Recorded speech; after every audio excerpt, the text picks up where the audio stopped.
Post the link. Let everybody know. All right.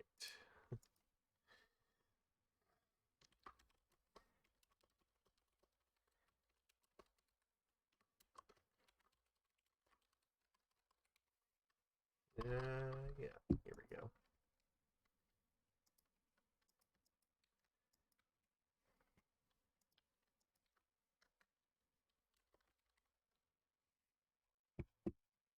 Oops.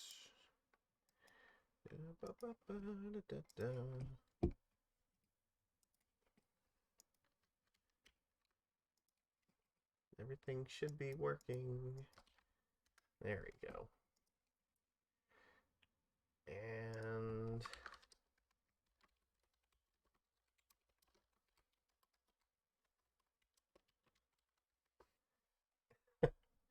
all right. This took a little bit longer to get set up than I wanted it to. But I think we're good. I think we got this. And it looks like everything is working. And I should just check to make sure my volume is okay. But, you know, we do the obligatory check. As long as I hear myself, then I know it's fine.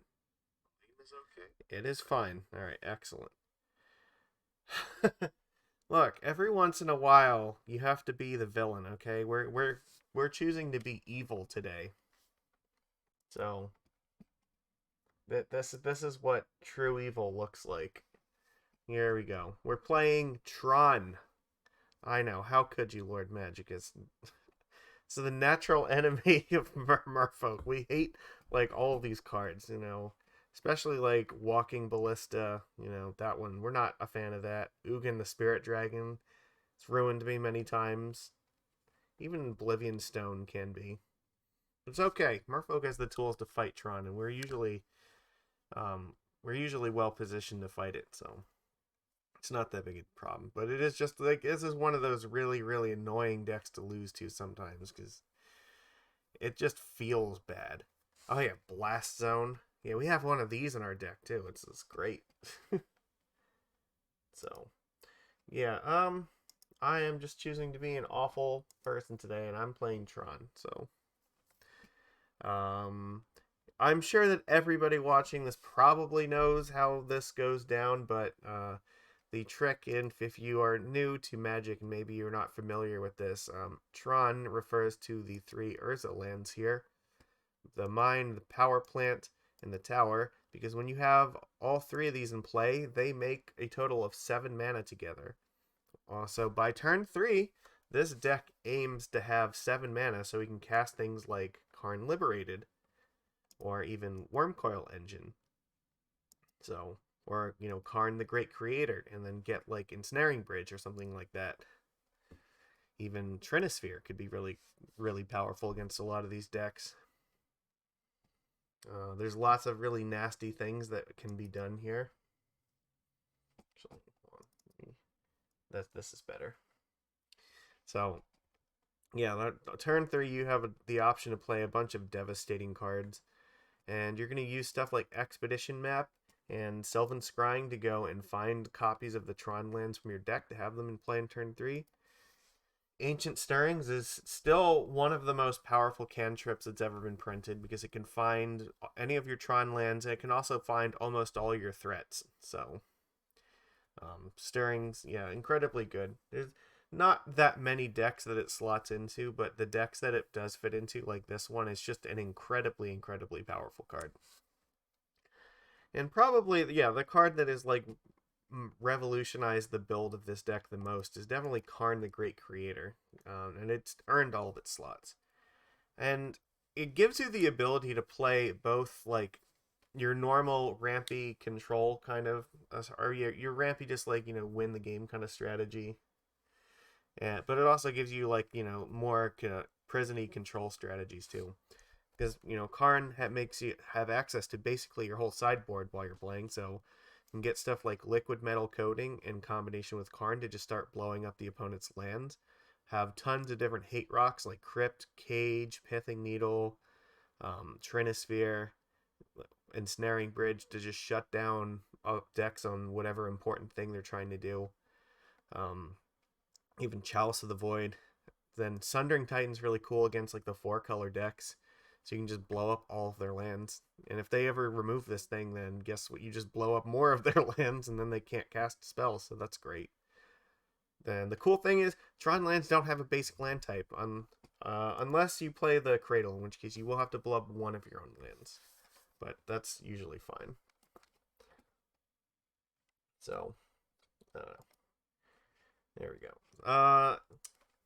Is Tron really the bad guy anymore? Yeah, you know what? Lurrus is real. Okay, so Tron has been like the boogeyman of Modern for a very long time, but now, yeah, we're in an era of Modern where we don't really have a bad guy now. It's Tron is like yeah, I guess, or yeah, it's not like the bad guy. Tron is just like one of them, but it's like definitely not, the bad guy at this point. Yeah, Lurrus is much higher on the scale in my opinion. So we just keep adding just bigger and badder threats. Yeah, it's everybody was like freaking out about, Thanos until, then we find out at the end of Loki, oh, well, it turns out Thanos is not the worst thing that can happen to the universe, huh? Like, and so, yeah, Tron is like that, It's been hated for a really long time, and despite all the hate cards they print for this deck, does not kill this deck. It just somehow survives. Yeah, Tron is like the villain that lived long enough to become a normal part of... Tron is like Loki, basically, yeah. He, like, started off as, one of the first big villains of, the MCU, and then in the end, it's just like, yeah, he's just kind of a guy, he's there, he does things. I like that. So, yeah. Yeah, so everybody has a chance to see. This is our sideboard here. We're probably going to reference this a lot, because the only card that, we are not having here for the purpose of Karn the Great Creator is Nature's Claim. Because sometimes if you're up against, like, Spreading Seas, you need an answer to it. Can actually bring this in against Burn as well.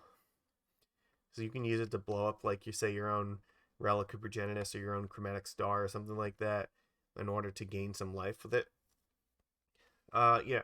Worth noting, we do, like, a lot of the lists, like, will fluctuate in some of these numbers. Like, some of them will play no ballistas in the main deck. Some will play all 4 Wurmcoils here. Some will choose to go like Warping Whales over Relic. I think Relic is fine for the main deck because it cycles for a card at least, but it does slow some decks down. Like, especially if you're up against like Living End, you might have a really hard time beating Living End without something like Relic.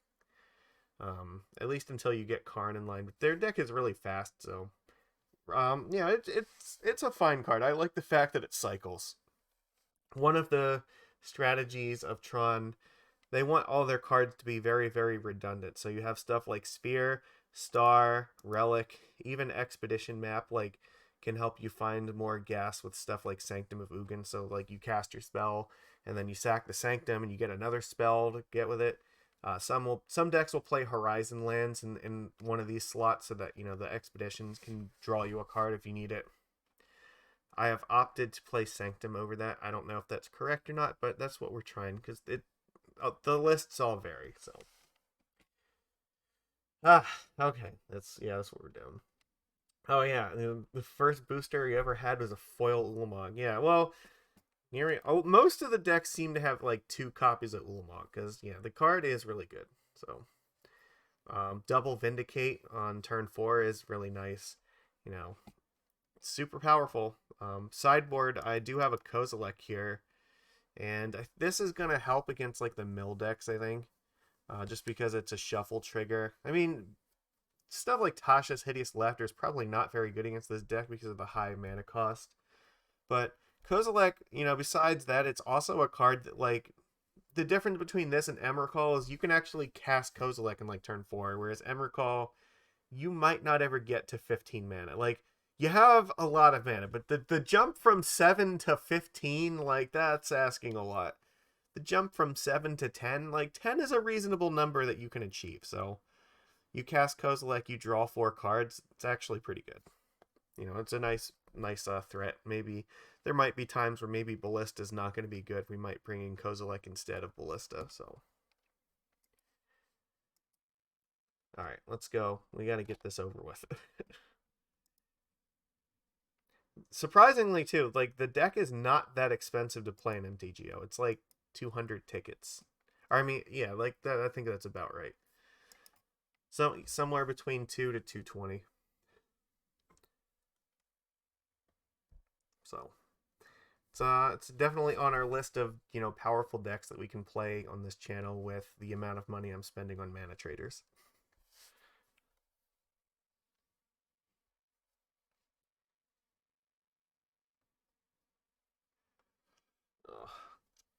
Yesterday I was gonna do this, but did not work out yesterday. I did not have the energy to, and like today I was running a little bit late, but it's okay. The thing is that the deck, yeah, Tron is a very, very repetitive deck. The lines are often very much the same, regardless of who you're playing against or what you're playing against. So the games are usually pretty quick. Like you either kind of just destroy them in like turn 3 or 4, or you're going to get destroyed because you're probably not doing anything. So it's a very, very swingy deck. Yeah, and it's definitely one of the things we're trying to do. You know, we want to, you know, have that peace of mind where, you know, get out of the frame of mind of like the control player for a while, and sometimes you just want to jam big Timmy spells. Like it's a totally different experience. I've Tron, I will say, is the only deck in my life that I have ever won a match by mulling to 4 and then mulling to 3. Alright, we are on the play. That is excellent. Well, obviously we have to mulligan that. You have to mulligan very aggressively with this deck. Like, I don't think that we keep this either. I think we can do better. Honestly, you want to have like 2 Tron pieces plus something that can search for the last one. One other thing I didn't note though, Gigantha is often played in the sideboard. I chose not to play it because I think playing Gigantha or showing off the Gigantha in game 1 definitely can put you at a disadvantage because Tron is like the only deck that's really playing Gigantha. Like, sure, I guess a deck like maybe Bant Spirits could play a Gigantha or maybe a human deck, but very, very few do. So it's mostly if you're playing Gigantha, it's probably because you're playing Tron. Alright, this is desperate. Alright, well, we still only have 1 land with this hand, so I guess we're going to 4. Alright, this is actually fine. Keep this. Karn, Relic, and I think Sylvan Scrying. See, look, this is a very, very fine 4-card hand. Look, and the other cool thing is we can just like F6 through the turns because, you know, it doesn't matter. They know that we don't have like Force of Vigor or anything. We don't. The deck doesn't play enough like actual green cards to support that. You have to mulligan super aggressively here. Like you're just not gonna win unless you mulligan for Tron on turn 3. Or at least you have to try. So, like, if you don't get it till turn 4, that's fine, but you have to at least make an effort. The other cool thing is, like, when this deck is not as vulnerable to Ragavan as a lot of other decks are. Yeah, I'm just gonna pass here. I don't need... Actually, yeah, I don't need to do anything right now.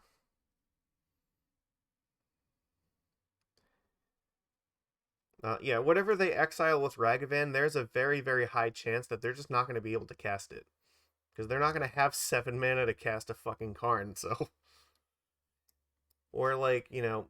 Or they get, like, an Expedition map or something where it's totally pointless. Yeah, see, like... Sure, you can play the map if you want, but it's not actually doing anything for you. Whereas we can just play Karn and, like... That might just be the end of the game. And even if they have an answer for the Karn, like, we can just keep threatening over and over again. Sure, while they're tapped out, we'll do this. Alright, so we have the mine and we have the tower. We need the power plant. Alright.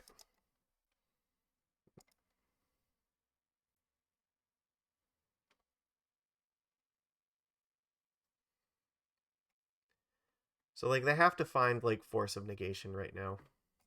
They picked Serum Visions, okay. And again, like, this is a deck where you just want to keep jamming things until they just can't do anything about it, so. And here, if we get Ensnaring Bridge, like, yeah, that's devastating.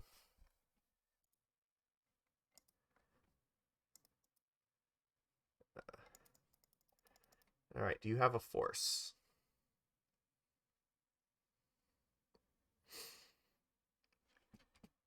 Test. Yes.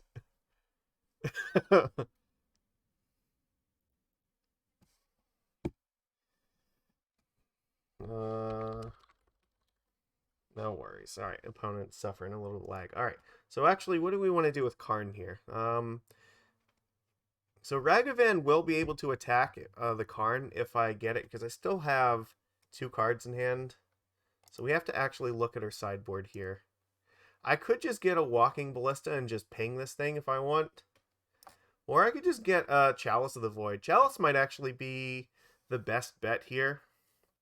Because then they don't really have a whole lot they can do about it.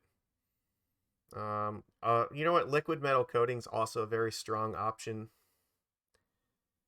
They might just bolt the Karn, though. I think we might want to... Oh, Trinisphere is also pretty awesome, too. Yeah, we have, like, tons of good options here. So the question is, like, what's going to be the best way to go with this? Because if they do find a way to kill the Karn, like, that's not great. They might have, like, Murktide Regent, though, so maybe we just get the Ensnaring Bridge right now.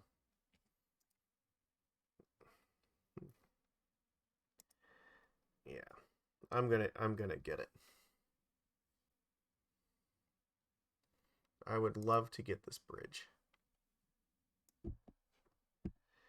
Just because, you know, the possibility that Murktide is a thing we have to really consider.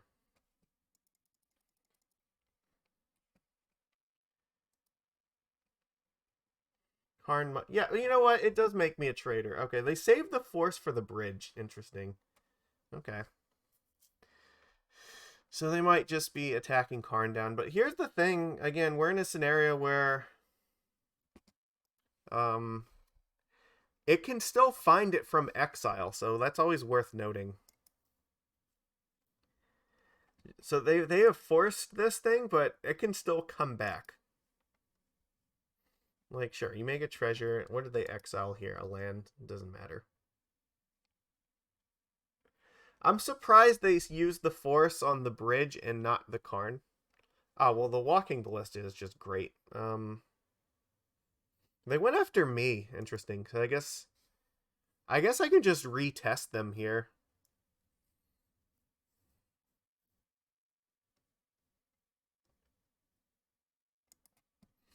All right. Well,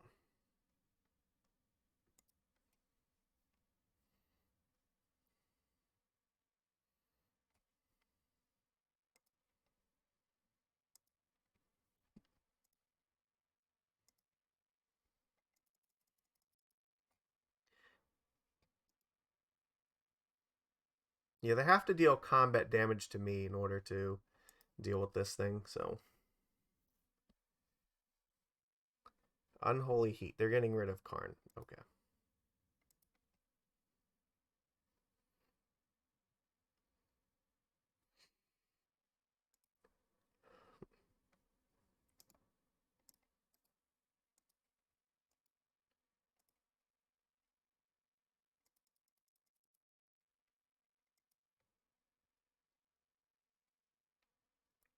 Well, Monkey's not doing anything right now.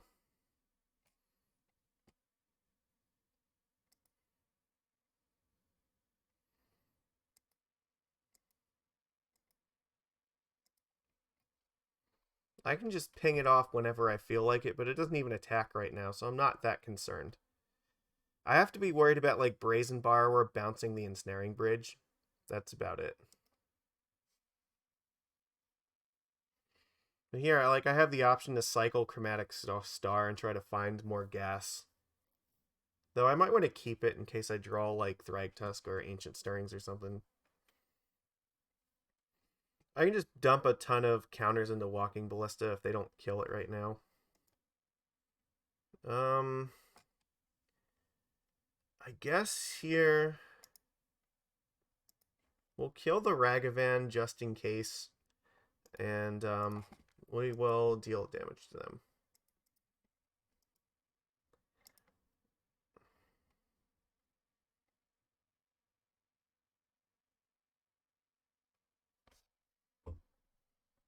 Oh yeah, the monkey was just made with a ridiculous amount of gas in it. They do have Blood Moon in their deck, so we have to be concerned about that. Or we can just, top deck it because we're fucking great at this game.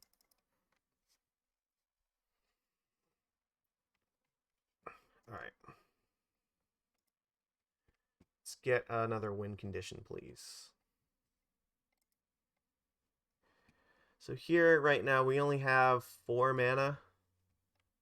I think we're gonna get...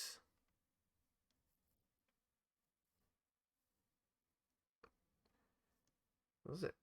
What, like... Yeah, we have a lot of choices here. I think I am just going to get a... Well, if he has, like, another Unholy Heat, he can kill this Karn. I guess I could get Chalice and put it on 1. I don't know if I want... I think actually I'd rather have Wurmcoil. Alright, we'll do that. Let's just overload... Yeah, we're going to try to overload Unholy Heat. So if he has one to kill Karn, then we're just going to, Wurmcoil will be fine.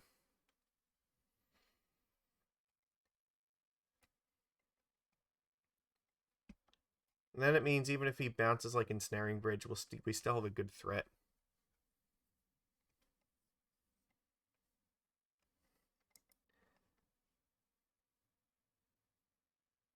Like, this is not a problem. We can get rid of this whenever the fuck we feel like it. We have Blast Zone to take it up to 3 if we really want to, so... Basically, we just need to put stuff on the board until we're happy. That's all. So we exiled Murktide. Alright, I mean, you can cast Murktide here. Thing is, like, if you cast Murktide... Alright, so there's... Sure, Karn goes away.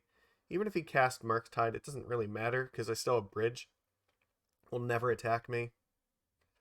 And then even if he bounces Bridge, I'm going to have Wurmcoil, hopefully, so that should, keep me in the race against it. It's my plan. And then eventually we'll just top deck, like, Ugin or Karn Liberated or something like that. That's all. Like, once we have Tron in play, it is a problem for this deck. Yeah, some Merfolk bombs. Well, Subtlety is kind of like a Merfolk bomb. But yeah, like a Merfolk Planeswalker would be pretty sick. I would enjoy that a lot. Sure. I don't need to crack this because, again, I want to keep this in case I draw, like, Ancient Stirrings.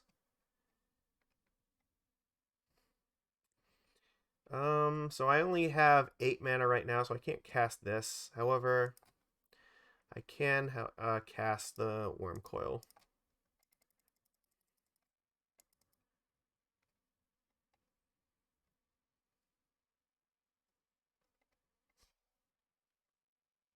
Yeah, I'm just going to pass here.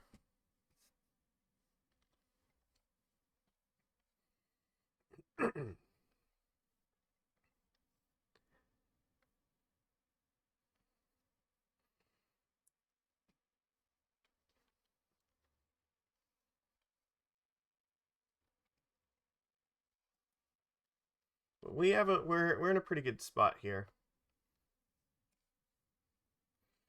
The thing with Tron, like, yeah, we're just eventually gonna have everything that we need, so.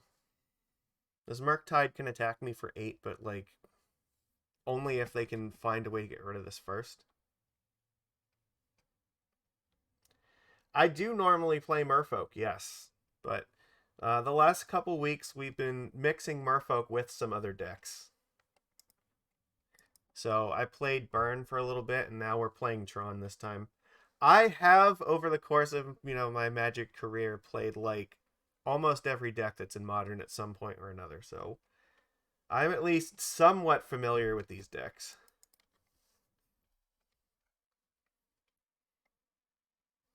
Yeah, we get another actually we get another Tron piece. This thing comes online.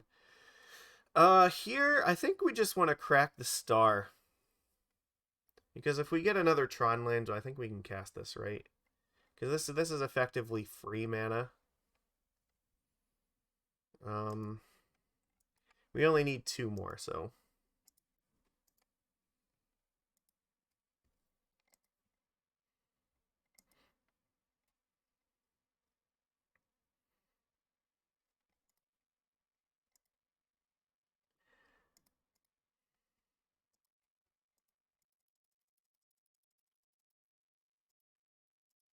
Let's get rid of that, and I guess they can just cycle this thing anyway. It doesn't really matter. We'll make them do it.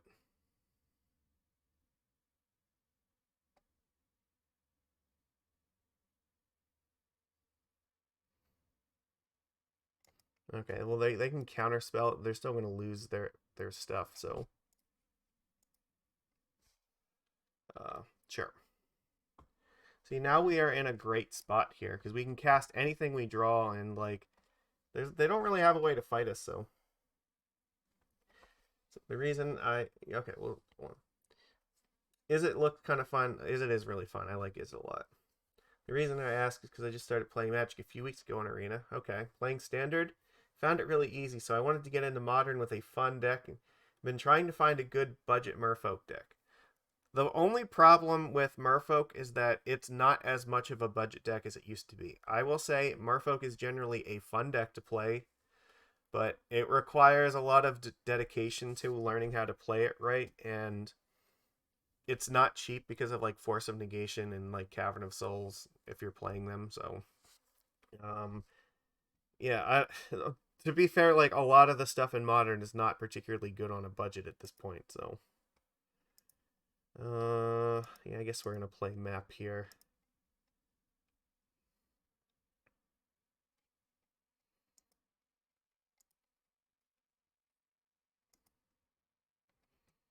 All right,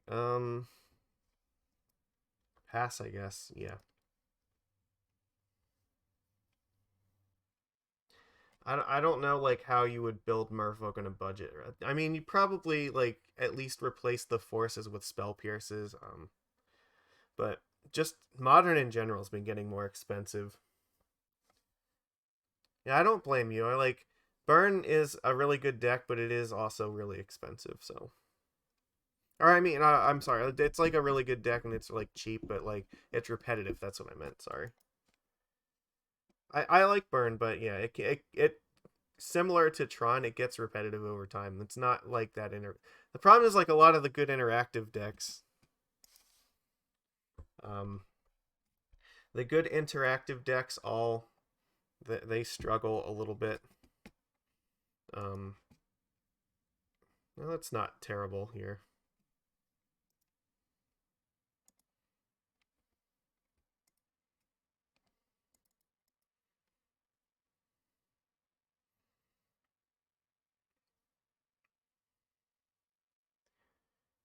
The interactive decks they cost a lot. That's it. So, and I don't there's not really a good way to get around that. I'd have to like really go back and look at what the Modern metagame looks like price wise, but I suspect it's probably on average significantly more expensive than it was pre Modern Horizons, and it sucks, but that's just going to be the reality of the format for a while, I assume. All right. So here, I think I grab Sanctum, just because then when I eventually cast a spell, it will give us more stuff to do with it.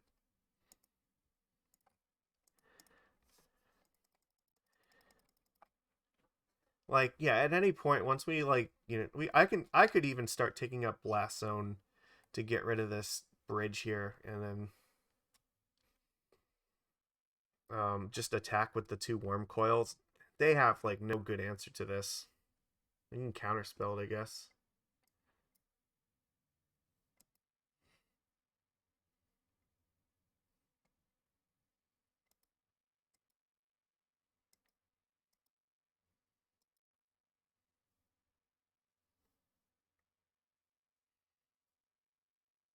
So, we're doing alright here. At the end of this turn, I might just tick this up and just put 2 more counters on it and then blow up bridge next turn, attack for 12 with this. Force them to block. Yeah, it's like, I don't know, I think we're winning this race.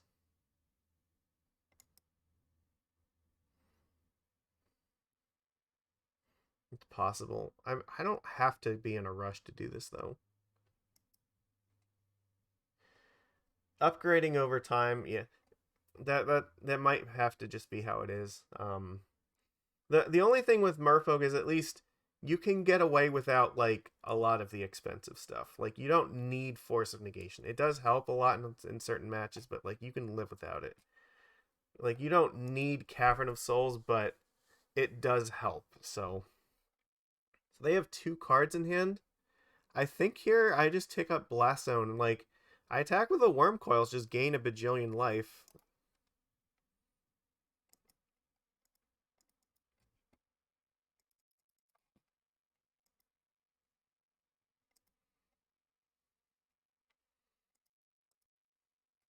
Yeah, Tron is definitely a very repetitive deck, so.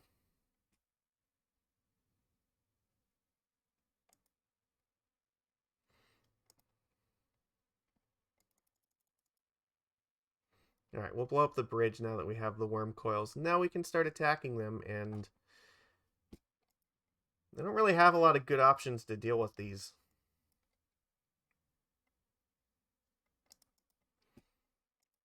I mean, maybe like double Unholy Heats or something, but we're going to gain a bajillion life.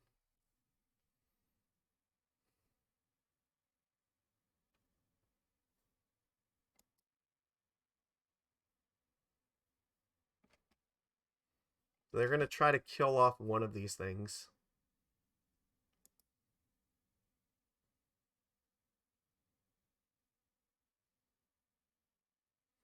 Maybe trade the Channeler with this.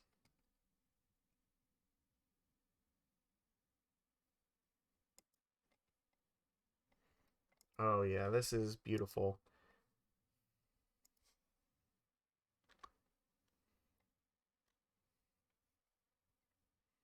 Look at this beautiful board. They have nothing, and we have 28 life and 12 power in play.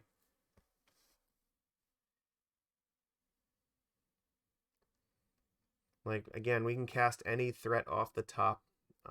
I'd say our position's good. They are a Blood Moon deck, so they can definitely be playing some copies of Blood Moon. I don't know if they play in the main, but definitely, like, if not in the main, then in the side, so need to watch out for that. So we'll probably bring in the Nature's Claims for game 2.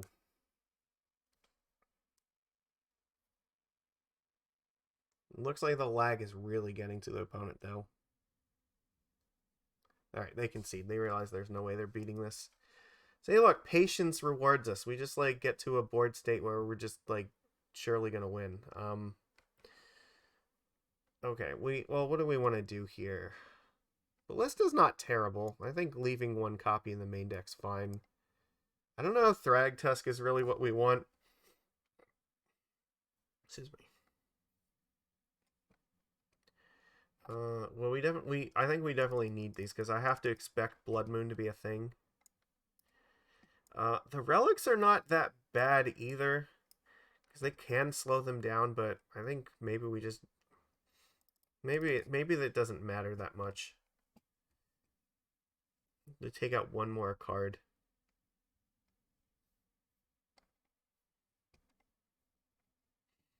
This is like one of the only 2 decks that Blood Moon is really a threat. It's like this and Panza.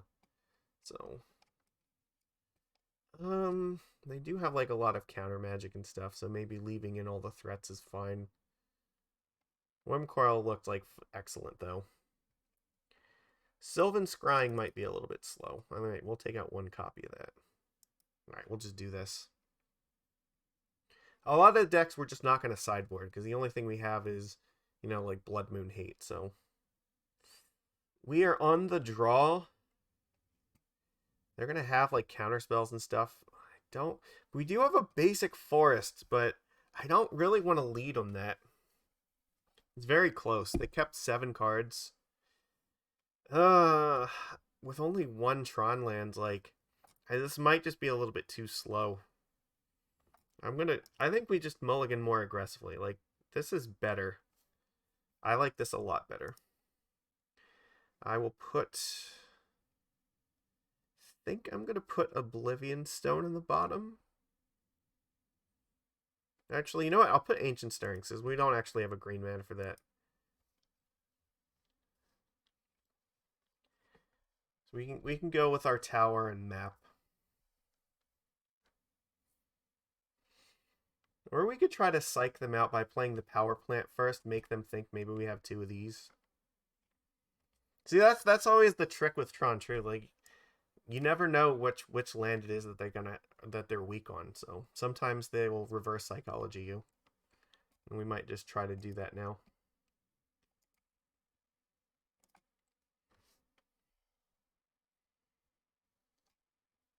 But we were a little bit patient with game 1. Just built up a winning board state and then blew up our own Ensnaring Bridge. Yeah. I think if they have Force of Negation, they should probably force this.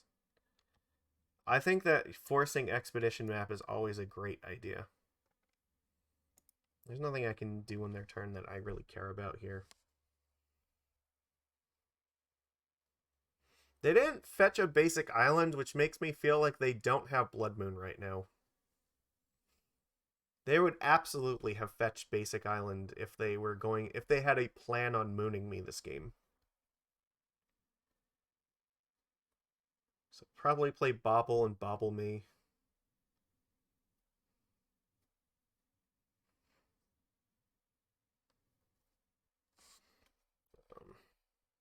We have the ability to then crack tower and find the last piece here.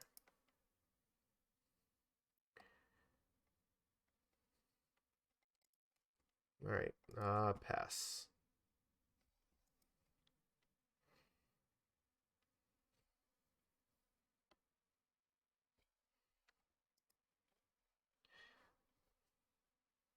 So, here they have, I think they have Murktide up? Yeah, they can Murktide right now. So we'll see what they have with it. It's not that big it's not that great of a threat at the moment. Even if they have Force and they like, oh fuck, they had the Blood Moon the whole time. All right, well then there's not really anything like we're gonna have to fetch out the basic. This is still okay. We actually have Oblivion Stone, so you know what? Maybe we just don't give a fuck. All right.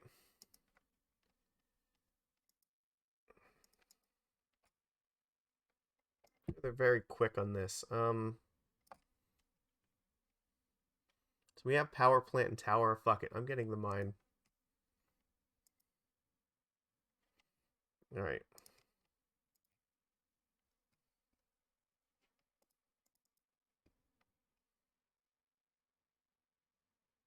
Do you have a Force of Negation? Alright, they appear not to. Then next turn we can just play Karn. And then the turn after we can just, or you know what? We probably don't want to play Karn if we're gonna crack this. Yeah, that's worth. I mean, we could. We have 2 of them. If we want to crack this just to get a threat to put in hand, that's not terrible, I guess. So we can just double wish with Karn. We can wish and then crack stone. It's fine. Okay.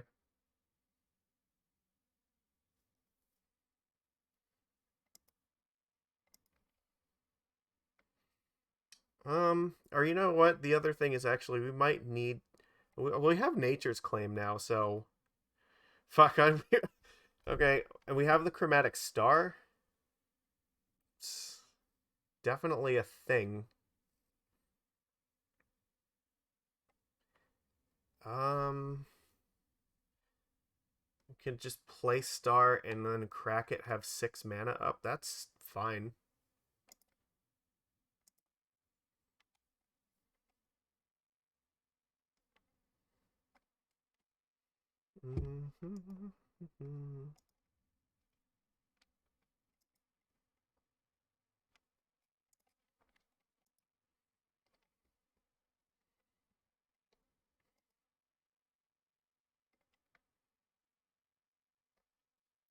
This seems pretty good.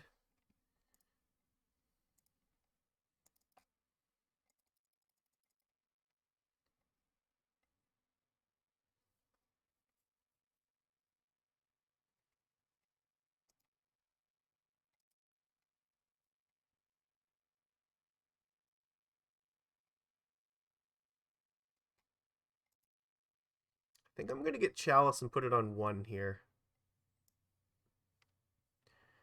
I don't really... yeah, I don't know. Like, this might be a spot where Chalice is just correct. Yeah, I'm trying to think here. Like, it probably is right. So I do have Ugin to just blow everything up if I want to. I still have Oblivion Stone as well. I think I like this. Let's just take them off of more spells. Like, you have to force this, right? Spell Pierce? Okay, sure. But that's less stuff that you have to deal with this than you have to deal with this next turn, so. We still have O Stone up to obviously I'm not paying 2 for that.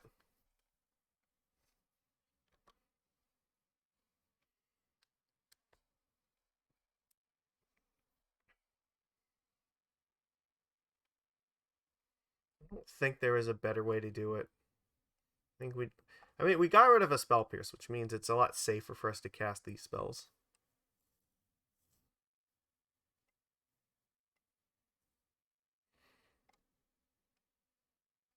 They're definitely killing off Karn. That makes sense. Like, technically, I don't even have to play anything if I don't want to. Like, I could very easily just hold up Oblivion Stone here for a turn. Play map, get a basic forest is not a terrible idea.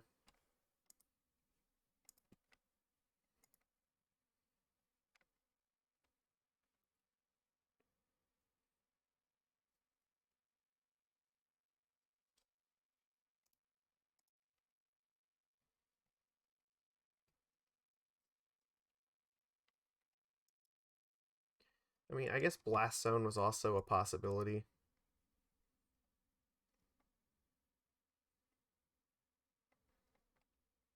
Interesting. I guess we could just, like, try Karn Liberated here. We have enough mana for... Or Wurmcoil Engine's also pretty good, too. I mean, I guess we want to get the counter magic out of their hands. We'll take Karn. That's fine.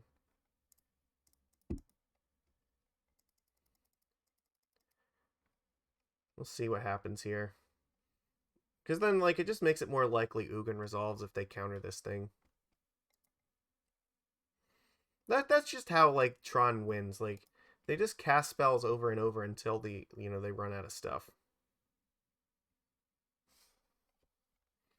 Like, eventually they're not going to have an answer for this. Sure.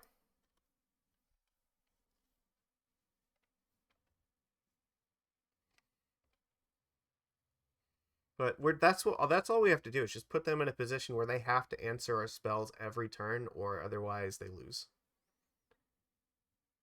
They can't really commit Murktide to the board either. Like, Dragon's Rage Channeler is fine as long as they have a counter spell every turn for the rest of the game, but they can't really add anything else here because of the O Stone, so... That could be a problem for them.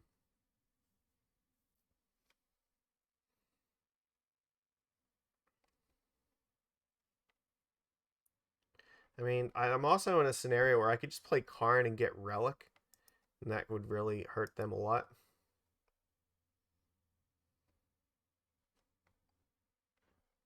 Wurmcoil is pretty good. Still leaves us with this option, so let's see if they have an answer to this. I don't think they're really winning the race if this is a thing.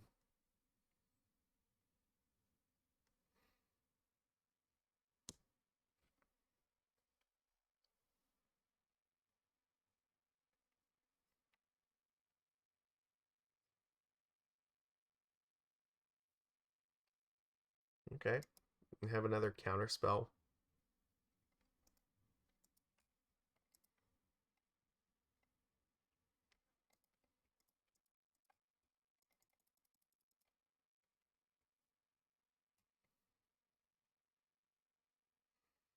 Look, eventually, this is just not going to work.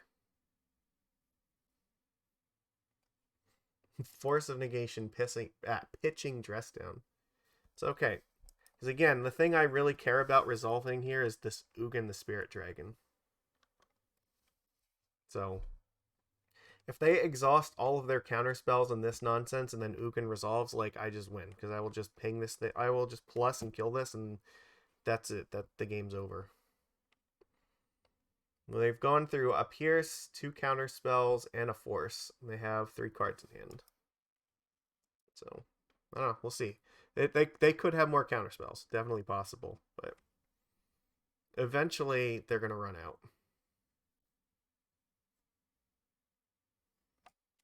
We have more game-winning cards in our deck than they have counters.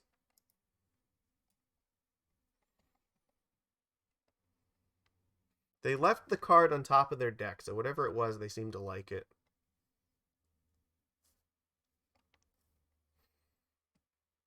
Alright, let's test the waters with Karn. Did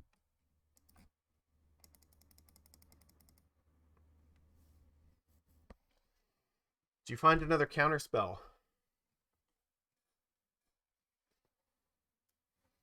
Spell Pierce won't do. They have another counter spell. Okay, sure.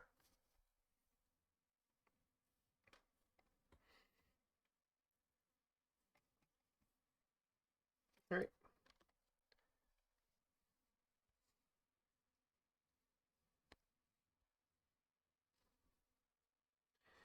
We will just keep putting them to the test over and over again.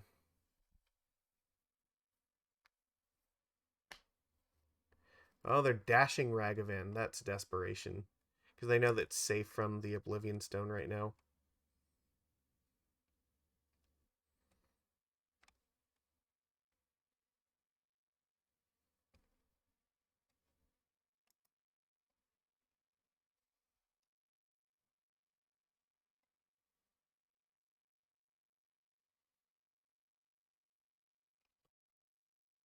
Okay. So Urza's Tower off the top. That's fine. That means don't have to work. We're not drawing that land, so that's also really awesome. Okay. Which we have here 8, so we can play through Mana Leak. I don't have to show them the Blast Zone right now.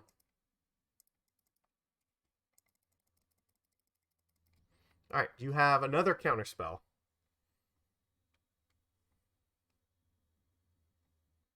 You're gonna run out sometime.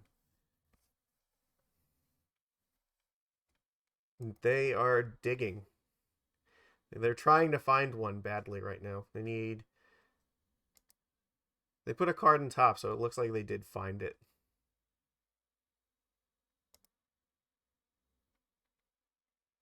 I have to imagine. No, that's surprising. Alright, well, let's kill this thing.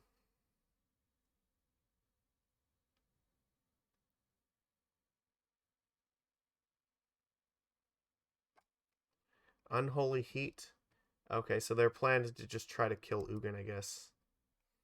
Maybe they have a lightning bolt that they're going to follow up with.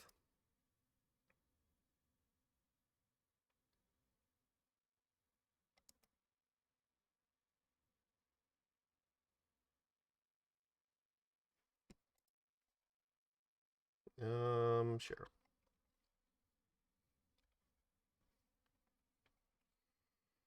If they don't do anything, then I will put the fate counter in Ugin.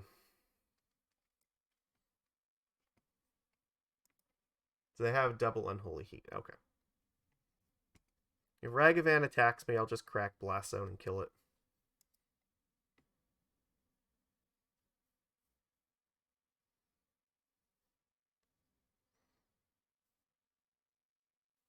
They still realistically can't cast Murktide because I can just kill it with O-Stone. Or if they do, like, maybe they're just inviting me to.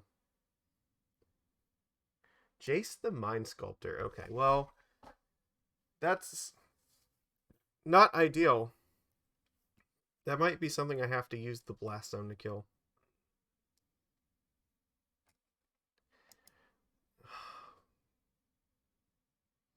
I don't know if I have enough time to worry about that, though. I can only put this up to 2 right now. I know they have a Ragavan in hand.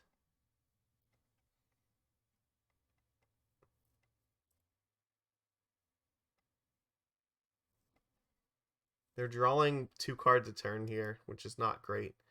So, I don't know what their last card is. It might be Ragavan, it might not be. They might have brainstormed it away.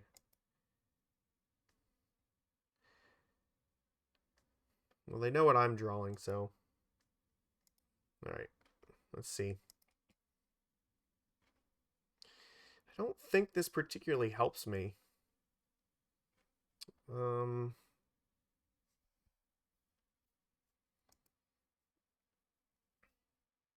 can let them use Jace one more time, then kill it with the Blast Zone. That seems like a good option. In the meantime, how much do I need for this? I need 6 mana to put on it, so I need the 2 Urza's Towers. So I can cast the Sylvan Scrying. I can get Sanctum here. That's fine.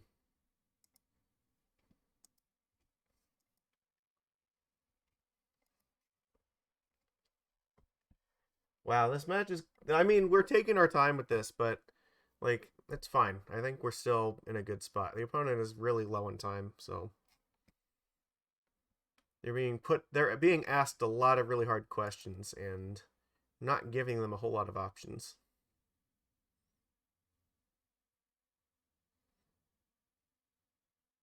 I guess I could have played that. I don't think I played a land, did I?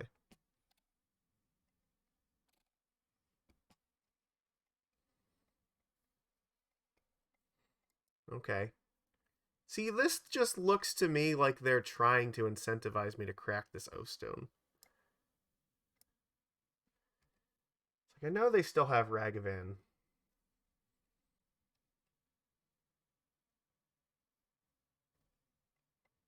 I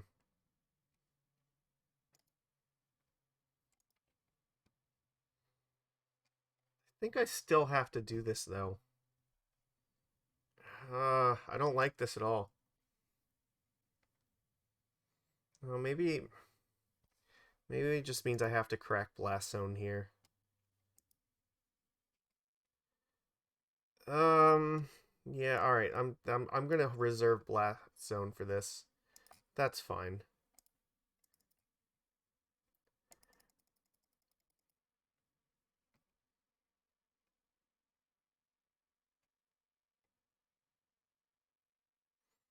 Like, they're gonna get to draw more cards with Jace, but I don't think it really matters.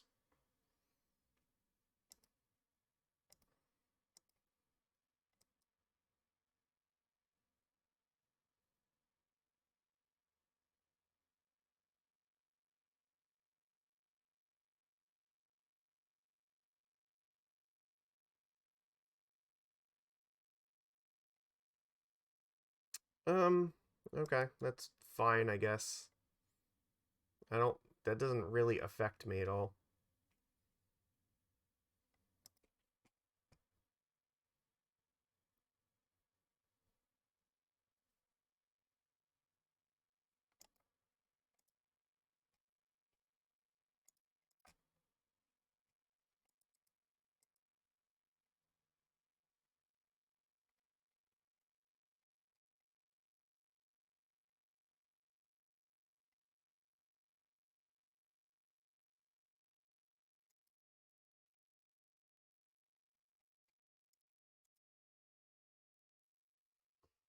Cast the Stirrings first, see what we can find with it. Ugin the Spirit Dragon looks really great. Any order. Alright, do you have a plan for this?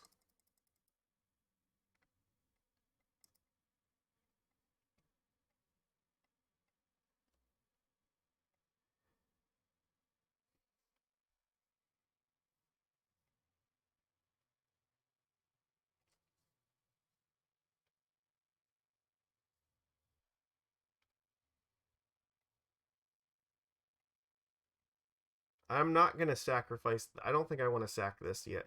I want to keep the opponent disconnected. I think, yeah, they're still having connection issues. But I don't think it matters. He only has like a minute 30 left, and like we still have lots of problems that he has to deal with. But no, the reason I would not do this is in case for some reason he finds like another Blood Moon, I want to keep 6 lands in play so I can at least hard cast some of the stuff. But I mean, this seems very winning. It's like, okay, you again, I'm putting you to the counterspell check test. Sure, you might have a Ragavan to attack me with. Like, I still have O-Stone to hide behind if I want to. They're just running out of cards that can, like, realistically answer this board. But I think they're going to get timed out here. At the very least, it looks like this is, you know, even if they didn't get timed out, I think we're still in a really good spot anyway, so I'm not terribly concerned that that's how this game might end.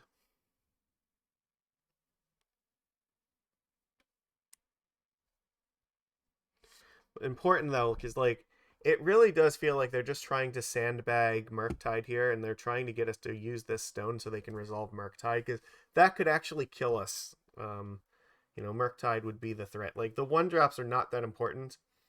We can take them for a really long time, deal with them in many ways, but Murktide is a problem, and like if we don't keep the O-Stone for it, then we would actually be in trouble.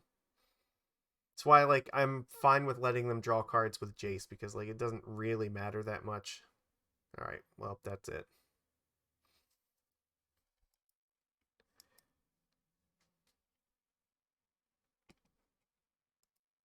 It's gonna, like... Alright, we win the match.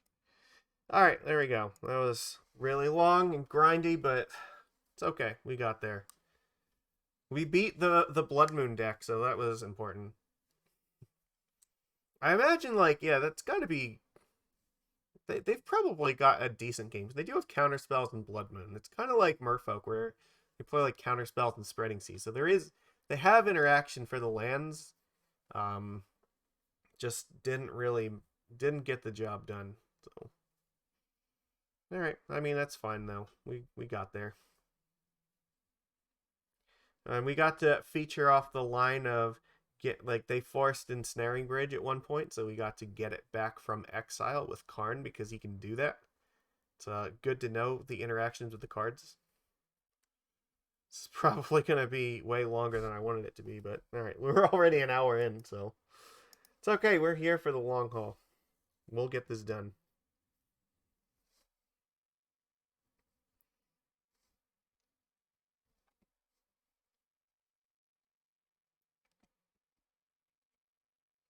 Alright, come on. We joining a match here? Yes. We are on the play. Excellent. We're up against Amulet Go. This hand is unkeepable, Mulligan. It's close, really. Fuck. It is really close. We have 2 Tron lands. If we can just like see the problem though, we don't have any way to like if this was a Chromatic Star, I might be more inclined to keep this because then Sylvan Scrying would be a draw that can like fix this, but I don't know if 2 Tron lands plus Prey is good enough for me on 6 cards. I think if I was on 5, I might. Oh, this is just getting worse. All right, I guess we're gonna have to keep this, and I don't really care for this too much, but we'll lead off on Tower and Relic.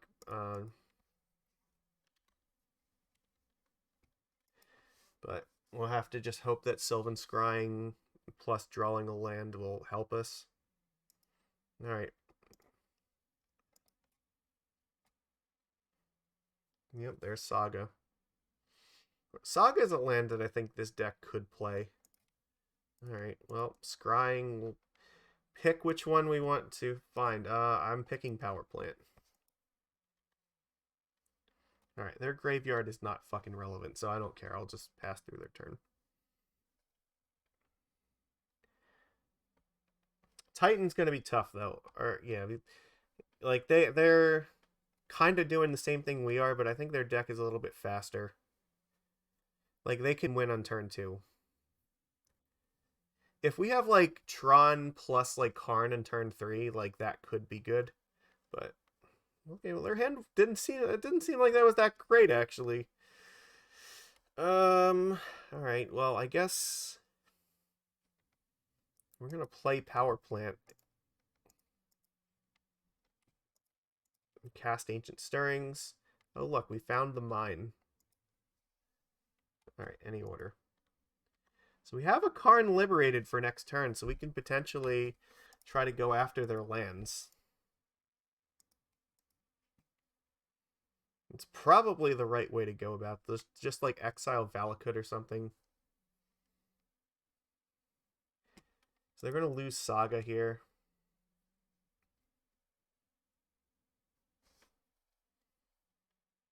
Part of Tron is, you know, being lucky. Because you sometimes you just have to just draw it. Just be really good at drawing the card you need. Well, they got Amulet. Oh, fuck. Are we in trouble here? Oh, you know what? No, they have a Zuza. Never mind. Oh, okay. But there's some chance, like, there's some chance we could potentially just get rid of their green source and they just lose to Summoner's Pact. Okay.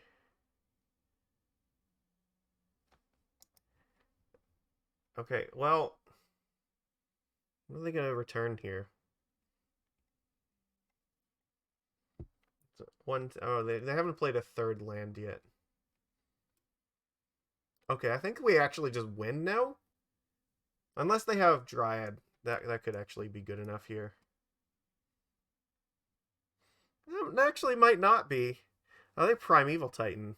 Never mind. Okay. So Ugin the Spirit Dragon's going to have to come out here and minus their entire board away. And then, yeah. Are we just dying right now? They have it? Alright, can they... I don't think they can 20 me, right? Well, they're going to have a ton of land, so it's not great. They get 2 more. Unless by some miracle they just get greedy and they don't put a third green source in play. And then they actually do just die to the Summoner's Pact. Like I can't fathom them doing that though. Like there's no way they're gonna leave themselves vulnerable to Karn. Like you can't. That's just insanity.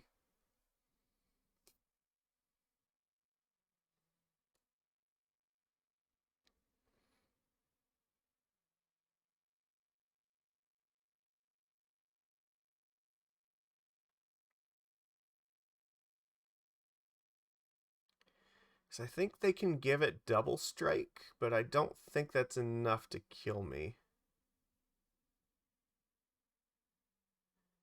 So they have Kahalni Garden, so they did find another green source. Obviously, I'm not blocking. Okay. So here, 4 lands in play. Like this is not great, but you kind of might just have to do what we got to do. Just play Ugin like.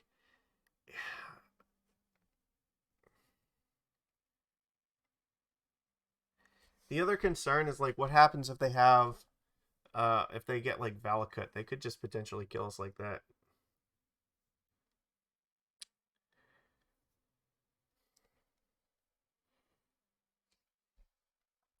They have a Teleria West here.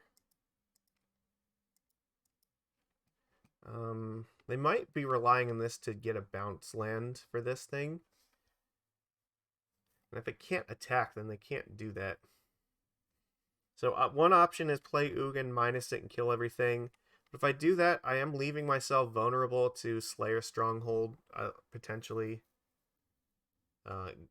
I could play Karn the Great Creator, get Ensnaring Bridge, and then at least the Primeval Titan can't attack. Yeah, I think we just have to go the safe route here, and we just have to use Ugin.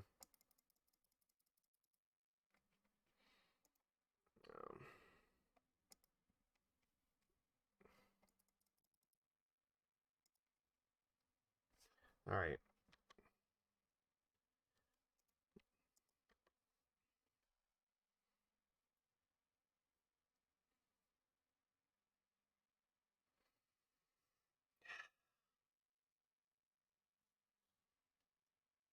They have to pay that not to die.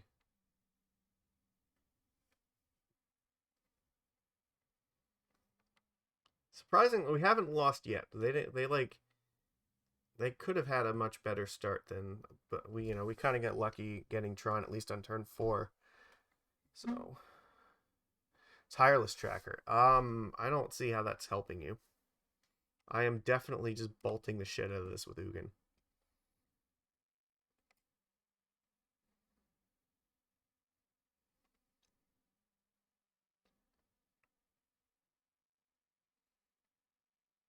And the question is, how do I follow that up?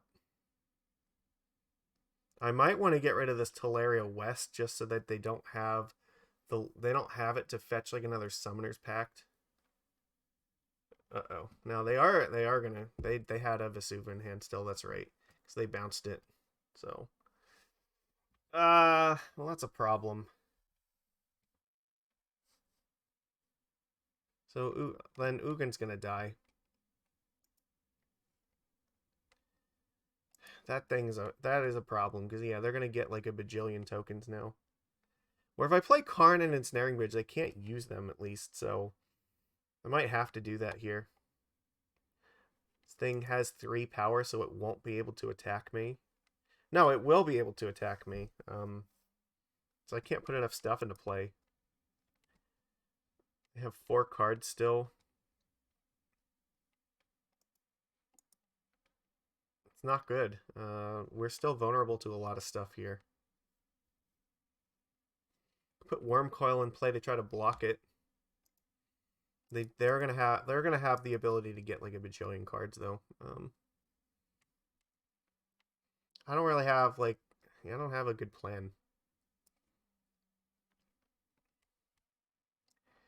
What if okay, that's an option.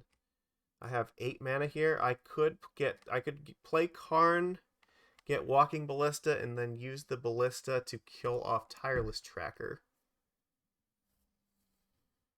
Then they can't crack their clue token then.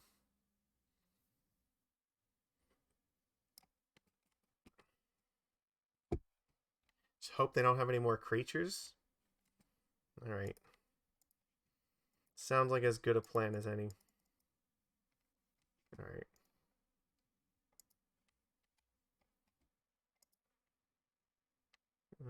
Get over here. Alright.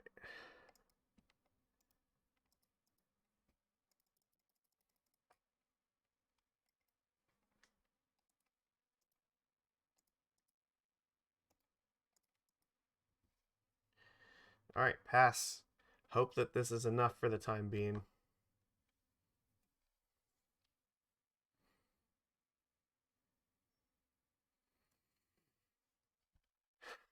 The battle of the 2 big dumb mana decks. I think the fact that they have Valakut though is probably, I think it was what the deciding factor of this game is going to be. So at any point, once they have Valakut plus their Dryad, we're in a shit ton of trouble. Because they will very quickly kill us with that. I just have to hope they don't have like another Primeval Titan right now. Because I don't think I can realistically like defeat that.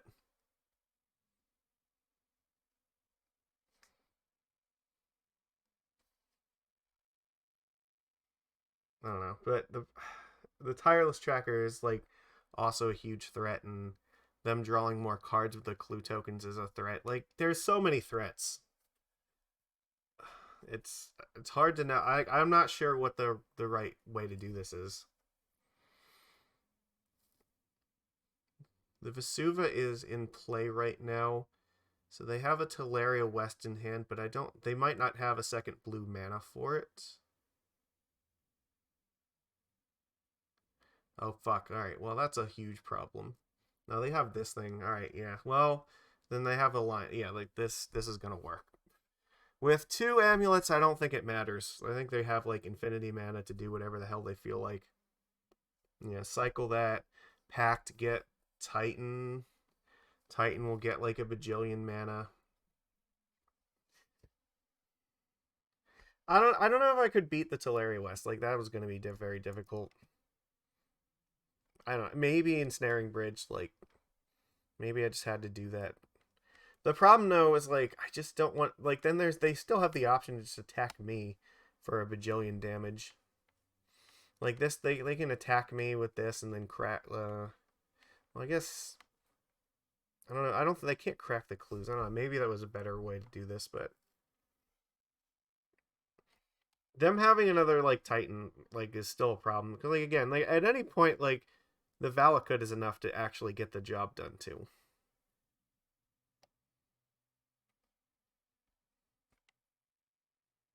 And they're gonna give it haste and like I think they're just gonna kill me here.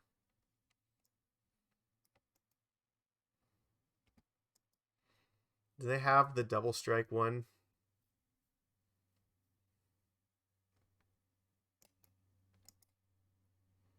Yeah, they are attacking me, so this could be a scenario where maybe I just didn't have.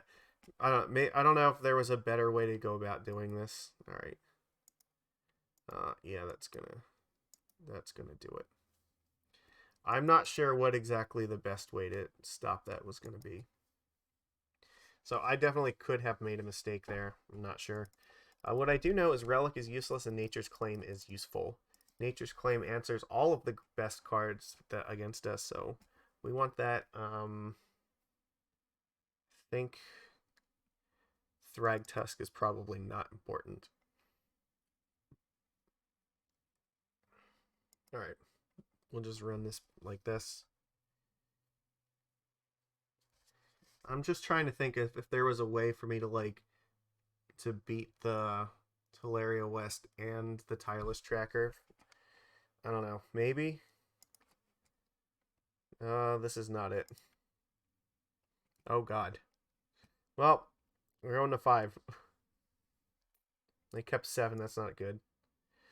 All right. We're keeping this on a prayer. We have to get rid of a mine here, and get rid of an Ugin, I guess.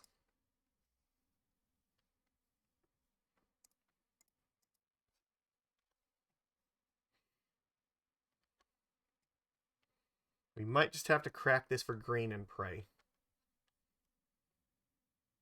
Never mind.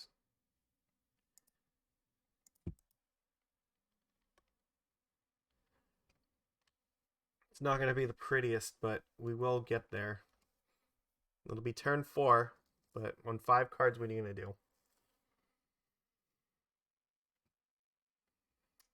Oh, that's bad. They foundation breakered my map away. Yikes. Maybe I was just supposed to not play the map. Because I couldn't use it in that turn anyway.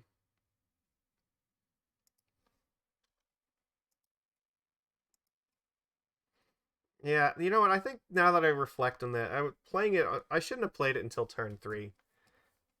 Because if I was going to take up my entire turn 3 to use it anyway, so I didn't.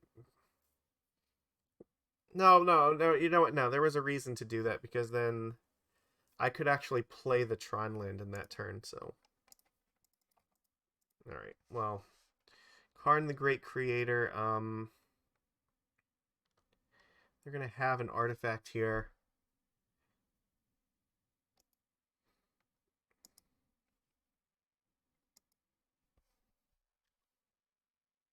Just take it up. I don't really want any cards in my hand right now.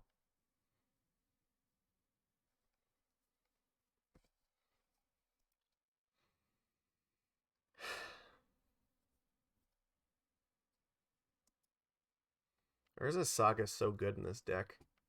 Gets them Amulet, and, you know, they have access to the regular package of hate cards if they want. There's Azusa. That's a problem.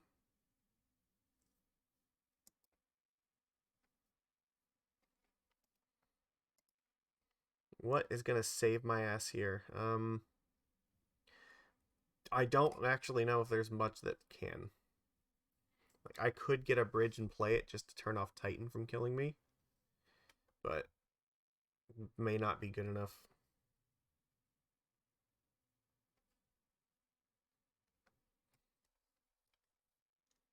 I might just be getting Titans right now. And they'll probably, if they, oh, fuck. Alright, you know what? No, then maybe I had to get bridge last turn. I didn't think about Azusa. Yeah, that was a mistake. Yeah, alright, we give up. We got this. I believe that this will work. Alright, well, I think I definitely could have played better that match. He definitely knows his deck way better than I know the Tron deck. So, definitely the mulligan was not particularly great. But that is what it is. I guess he was still gonna have the like, even if I get the bridge, I don't know if that it matters too much because he's still gonna have the Primeval Titan either way. So it's just delaying it. Like, it's not really a win condition for me because he still has the option to just get a bajillion cards. I don't know. Teleria West plus Summoner's Pact is a huge deal in that. So even if he doesn't attack that turn, I don't know that I was actually really doing anything. So probably a mistake to not wish with Karn, but I don't think that it was a game. It wasn't going to change that game. So I believe that the Amulet deck, if you want to play a deck that has infinite replay value to it, you got to play Amulet because that deck has more lines to it than probably any other deck in Modern. There are so many cards that just give you so many options and so many directions to go. It can win without actually having to attack. So bridge is not, you don't have to worry about that. But it also has turn 2 potential, and it's a really fast deck. We're on the draw for the first time. All right.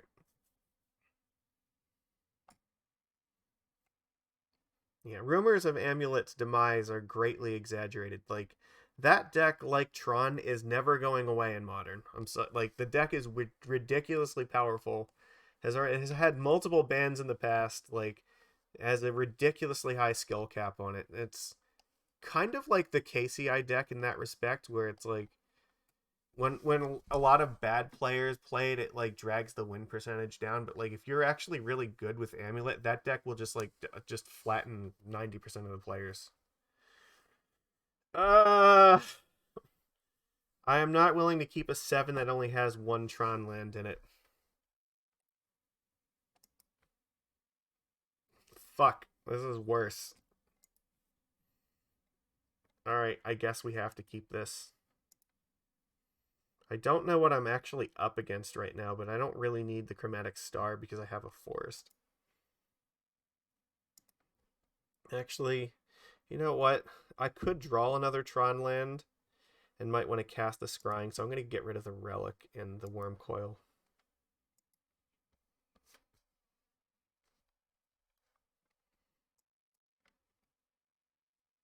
So I can at least go plant Chromatic Star and then turn 2. If I draw another Tron land, then crack this for green. And then cast Sylvan Scrying. That's less than ideal. Might mean we're up against Murktide again. Or this could be a 4-color control. This would be a match where Sundering Titan is very good. Oh, Brazen Bar, that's good. I think we use Stirrings here, actually. Yeah, because now we know what we need to get here. Doesn't matter because I can then scrying for the last one.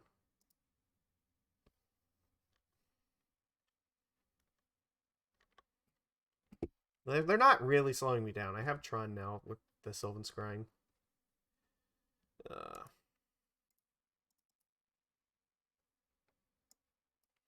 Get a tower. We're actually... oh, fuck, we're up against rhinos? Okay, well, that's still probably fine. So I can just O-Stone them on their turn. Or I guess on my turn. If I really feel the need. It's not that much of a pro... like, yeah, it's not ideal, but... they suspended a crashing footfalls. I guess I need them not to have force right now. Does it matter to crack here? No, because we're gonna draw a card with this anyway.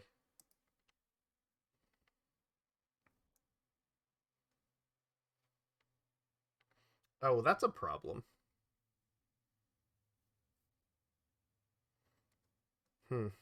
Okay. Yeah, I don't think I can. I can't use the mana at instant speed for anything useful, so sure.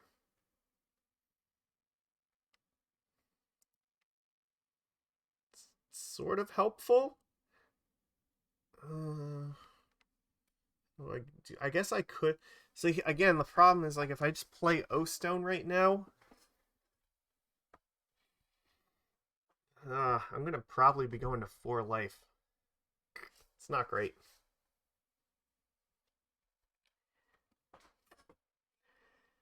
Play Karn, try to get Bridge. How much mana? I have 6 mana right now, so I... is there anything better that I can get here?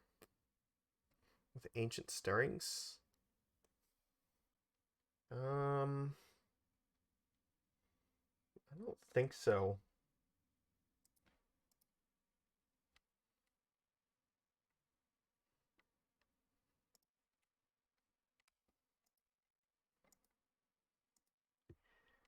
I'll have like 1,000,000 mana for next turn. And maybe I can do both of these things.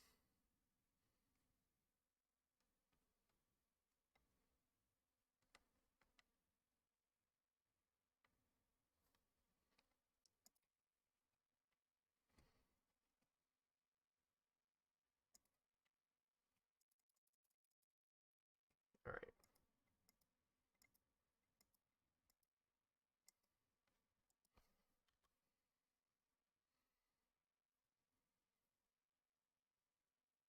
I guess, yeah, I'm going to 4. There's nothing I can particularly do about that.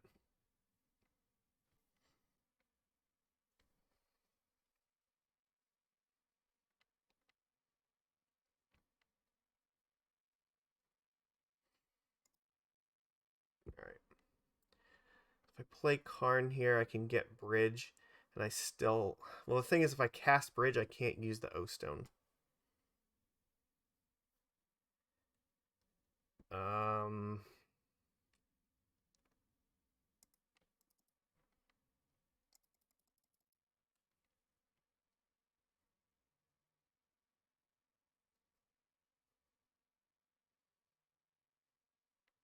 You're going to force it to negate it. Okay. That's fine, I guess. I still have O-Stone to keep me from dying here.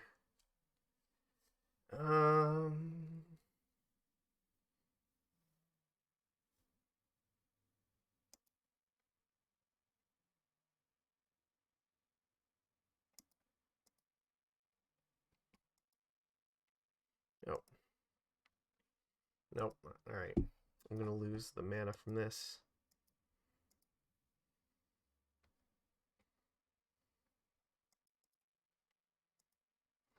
So I have yeah, I have to crack it now.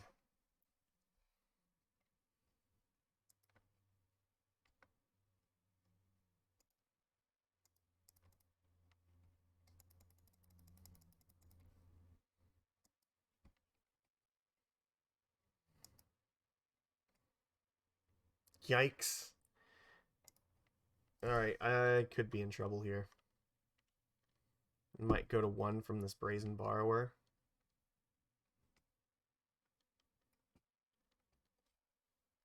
Yeah, alright. They could also just have like a Bone Crusher Giant and that'll just do it.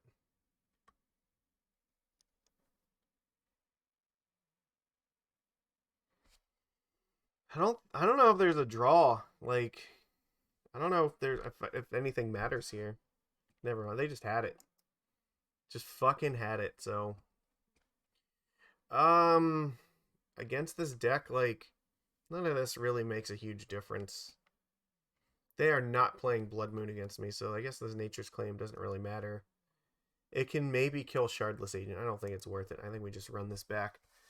Our draw for this game sucked, and they just had like a really good card. Fuck me. All right. God damn it! Why is this like the thing? What? The Shuffler is determined to just keep us from getting to Tron. Just have like 2 no land hands in a row. Fuck me. All right, come on. Got to go to 5. Like, hope that they're not gonna like force us or something. I'm all to 6. This is not better. This is. We're going to 4 because 1 land is not gonna get there. They kept 6. Whatever. I have to keep this. This is fucking terrible. Like, our entire game is just decided by the fact that like we just could not curve out with our land drops.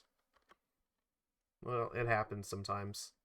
That is the risk of playing Tron, is that you are ridiculously dependent upon your mulligan. So sometimes that is just life.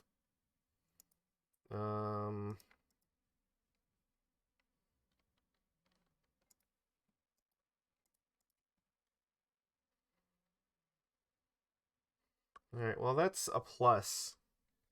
We have a second Tron land at least, so maybe if we can draw like Sylvan Scrying, can actually get there with it.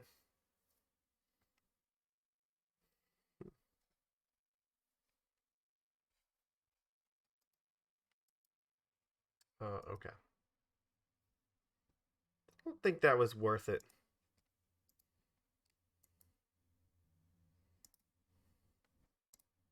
Life is fucking good sometimes. Do you have a Force of Negation? Now, remember what I said about life being good? Never. The one time when we might actually have it, like the opponent just has it, so. What are you going to do?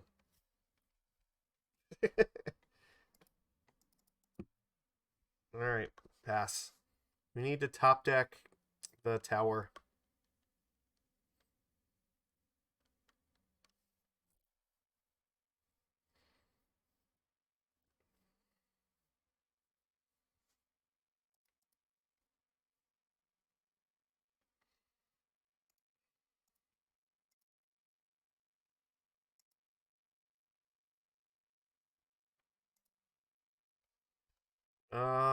I can't really do anything with this. Yeah, I only have 3 mana, so. The only good news is it means if we draw any other land, at least O-Stone can keep us alive for a little bit longer, because, yeah, they're definitely cascading here, so. So any land is good. But honestly, like, might not be enough because they have another one of these suspended, so. We do what we can. Like, this is rough.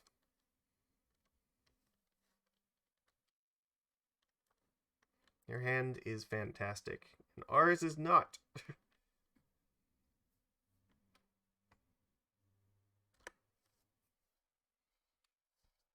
So we go to 12.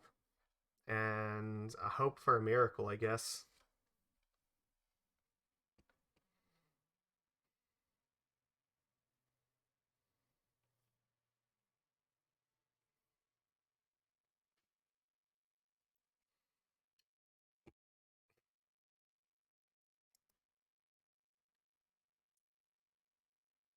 Sure.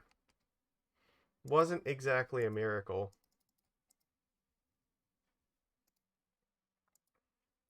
So at least get a Chalice here. We'll put it on 0. We got a land at least, so we might not be totally dead, but it's not looking good.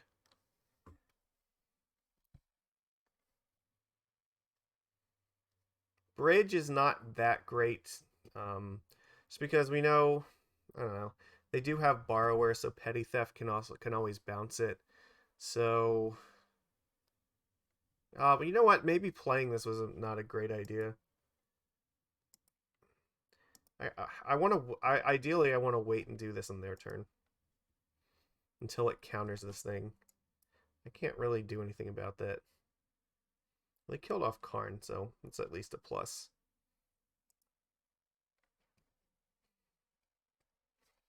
Yeah, I don't have an answer. I didn't draw like anything relevant here, so I'm not gonna do it. So yeah, you know what?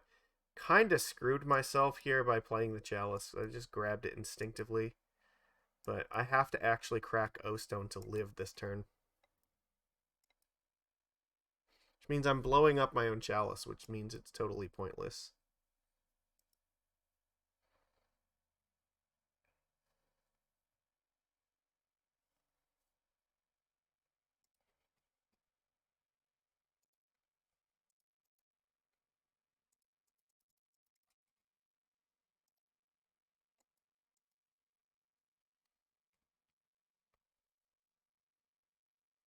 No, holding Bridge might have just been better. They can just cascade into another one now. Pyromancer's also really good here too. Less than ideal. I guess Wurmcoil Engine would be okay. I guess it's a thing.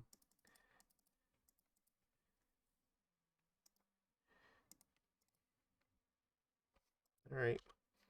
Hopefully that they can't kill it. We have 7 lands in play, so we can just cast stuff now. There's another Footfalls. Oh, they don't have any more Footfalls in their deck to cascade into. They're just going after me. Interesting.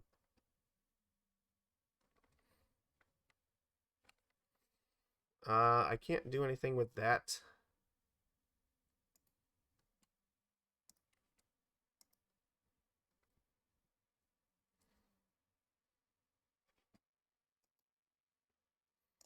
Oh, they gave me a Dead and Gone. Okay. That's fine. Alright. Pass, I guess.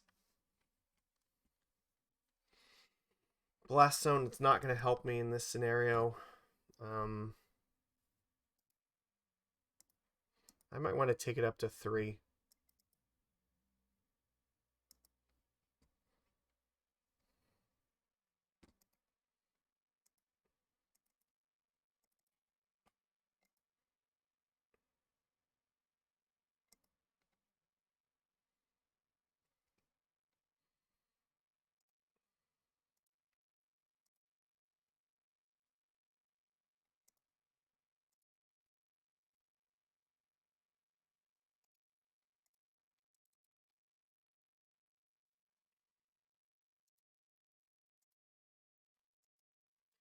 Sure, pass.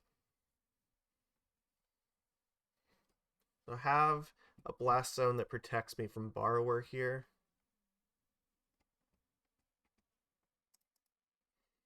I need something that's going to deal with these crashing footfalls.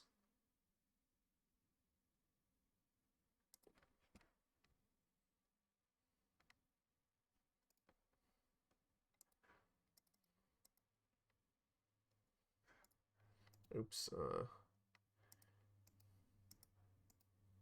Sure. Let's kill off that so we don't die.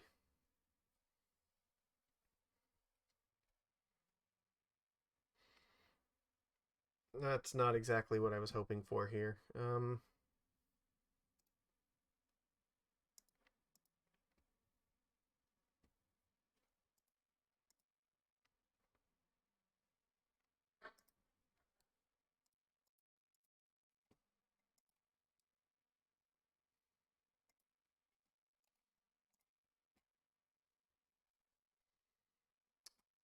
I don't really need to fix their mana, so...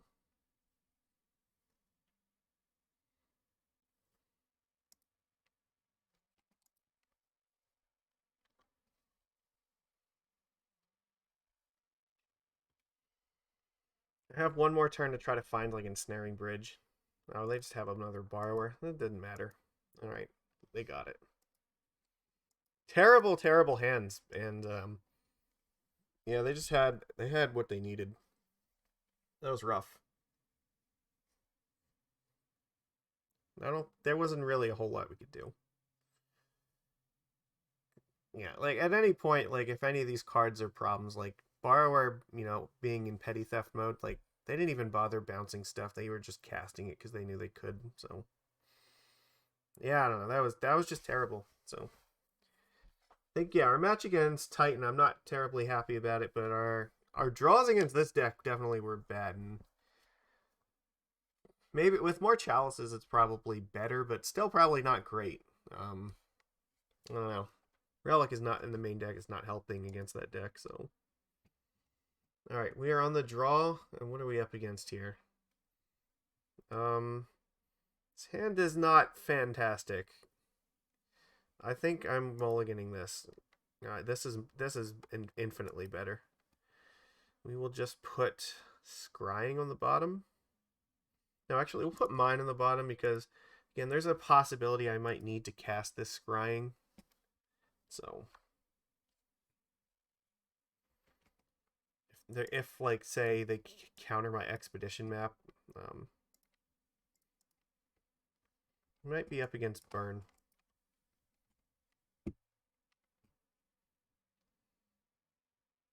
Nope, this could be control again.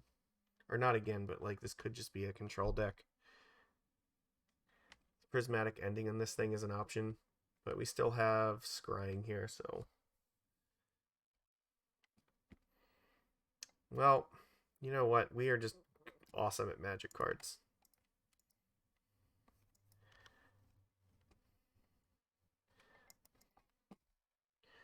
Okay, so... Yeah, Prismatic Ending... Well, yeah, that was good, but, sometimes you're just lucky. Stoneforge Mystic. Okay. What are you going to search for?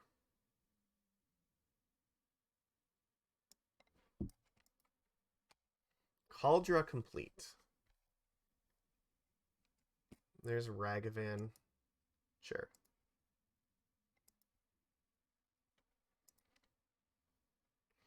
They might have another Prismatic Ending, which would not be pleasant.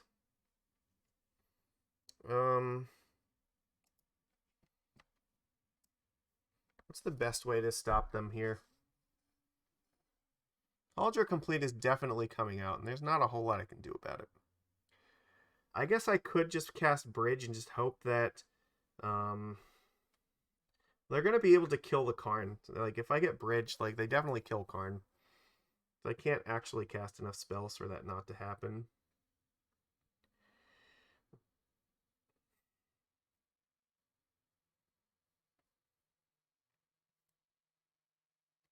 So, yeah, because Karn's going to have to go to 3.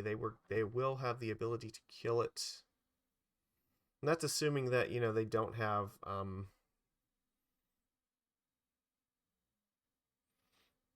Yeah, it's assuming they... Come on, words. They don't have another Prismatic Ending, which they very possibly might. So, the other option is I could play Stirrings and just see what we draw off the top. I mean, I might have to take a hit from Kaldra. That wouldn't be great.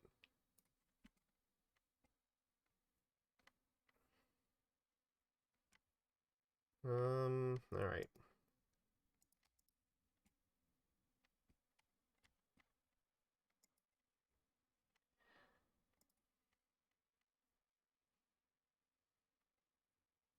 So I think Wurmcoil is probably the best thing I can draw right now. You know what? Actually, Walking Ballista is really good here because I can just ping off their creatures. That was pretty, yeah, because I still have 6 mana, so I can kill these both. Any order. So this actually did work out here.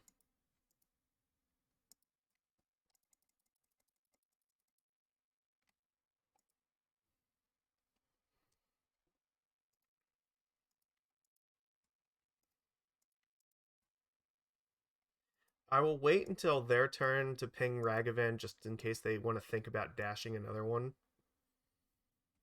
So like now we're in a much better spot. So I like this plan a lot better. I guess what, let him fucking attack with it. I don't care. I'm gonna block it anyway.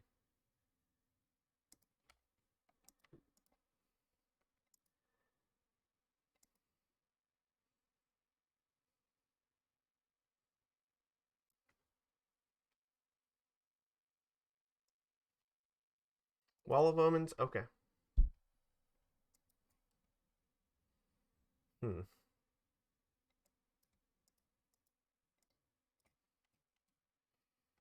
not ideal, but at least I mean it's probably safe to play Karn and get something like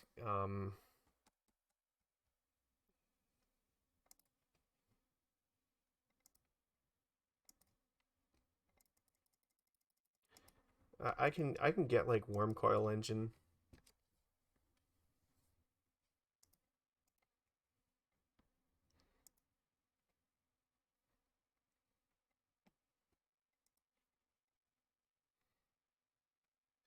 Sundering Titan would be pretty good too.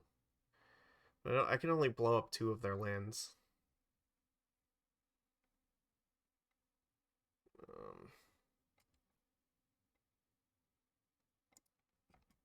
I want to go for... I want to get something in play right now. I can always wish with him again next turn. Next turn I can get Sundering Titan if I so choose. Oh, see, now it's going to be so much better too, because now I can kill 3 lands with it. Solitude, okay. It's not gonna... Oh, you know what? I can kill... what? Plains, island, mountain, forest. And then I have to sack my own Cradle for it. I think that's worth it.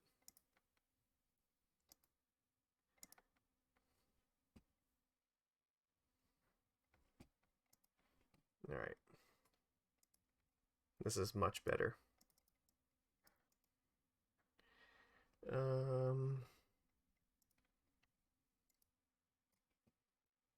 Probably cast this first.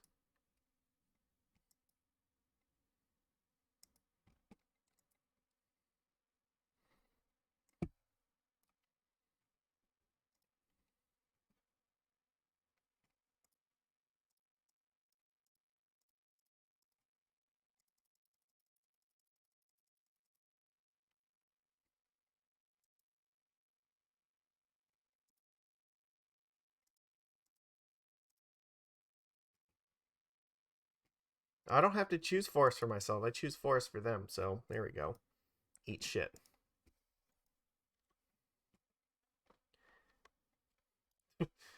And here's the funny thing. If they get rid of it, they lose their last land.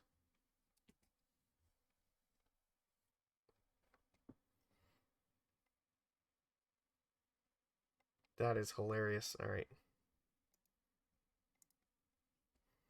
Okay. I don't think I need to attack right now. I guess I can just scrying again here. And get the blast zone. I'm not going to attack. There's no real reason to.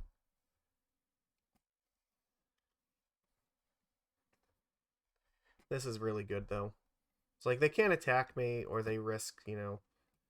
Yeah, this is just going to die. If they remove this thing, they're going to lose at least 1 more land. They're going to lose 2 more lands if this thing dies. All of their lands if this dies. So, they can't actually kill it. Ooh.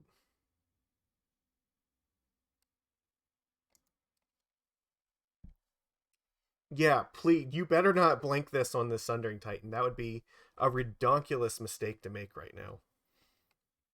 Yeah, I didn't think so.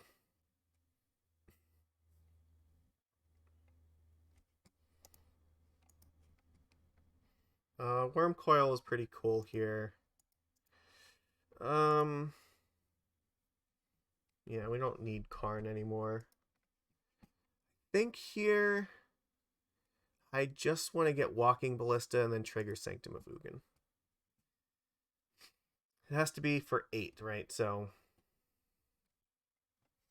right now we have 10, 11, 12.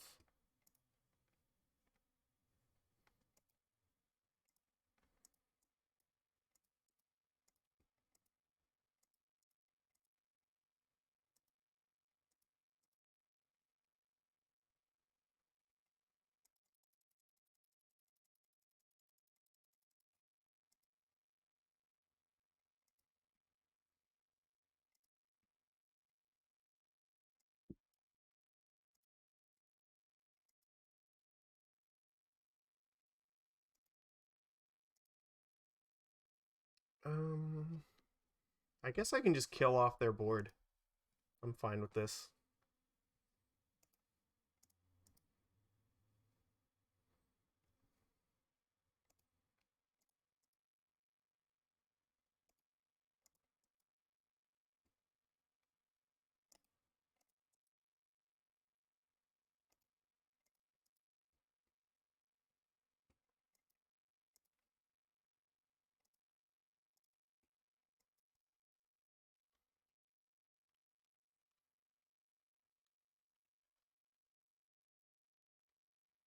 I don't know how they're going to come back from that. That seems like that was pretty fucking devastating.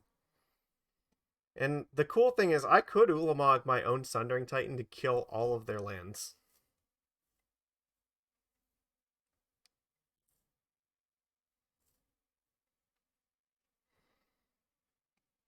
Uh,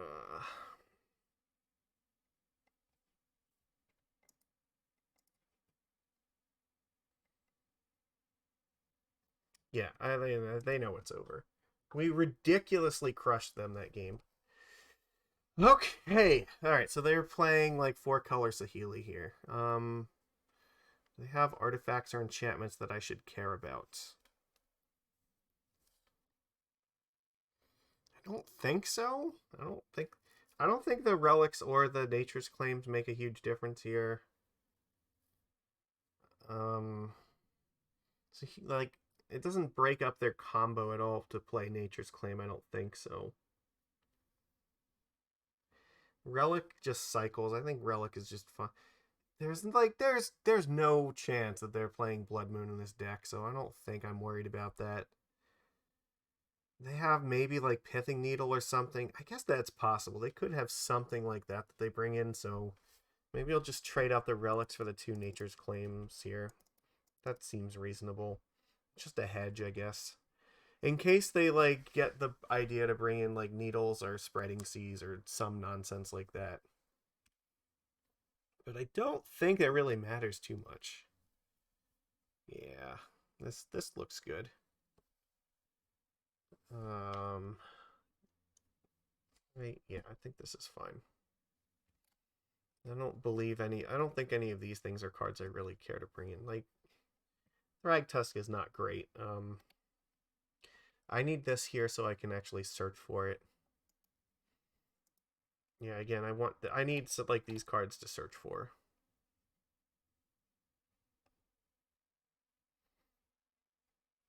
Yeah, all right. We'll just run it back like this.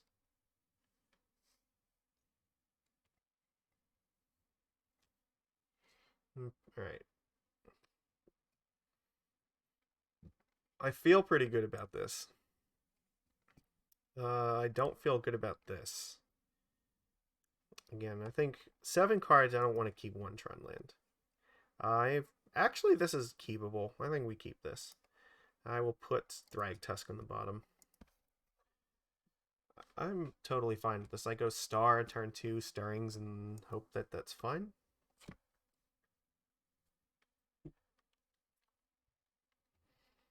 Sacred Foundry. What are you going to do here? Ragavan. Okay. Sure.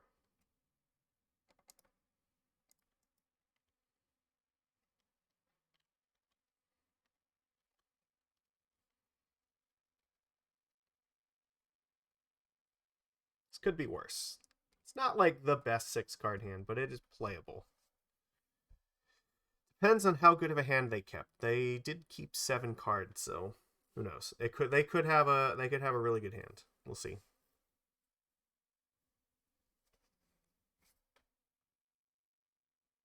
Ragavan, what do you got? Like, it is entirely possible they could just ramp into the combo. That might be something they're interested in playing this turn. Like, they might want to just crack the treasure token to play Oblivion Stone, because that card is pretty good. It's like, they could get to a point where they activate it and blow up like a Planeswalker or something with it. No, they're just going for Stoneforge. They're like, alright, let's get our fucking Cauldron complete and get this game going. Which is it's a pretty good plan. So yeah, Cauldron complete, that's true. I did see Stoneforge, so yeah, there was another reason to bring in the Nature's Claims. Alright, okay, let's sacrifice this for green. Draw a card. Ancient Stirrings. Yikes, that's not helpful. I guess we're getting Chromatic Sphere.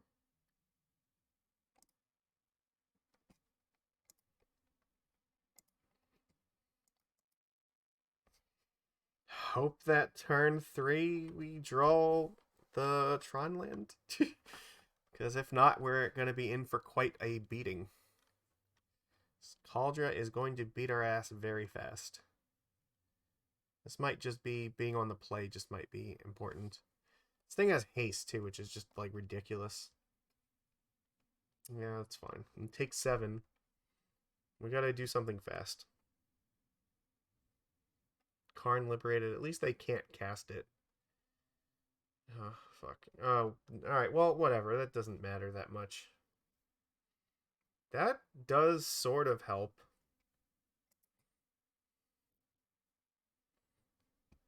Okay. I guess I just have to use it on their turn.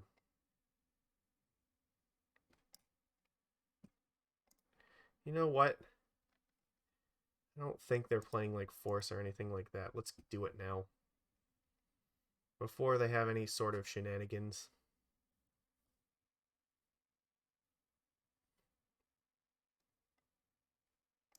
Oh, fuck. Alright, whoops. Alright. That... Yeah, alright. So, good to know. The actual Cauldron complete is indestructible, so...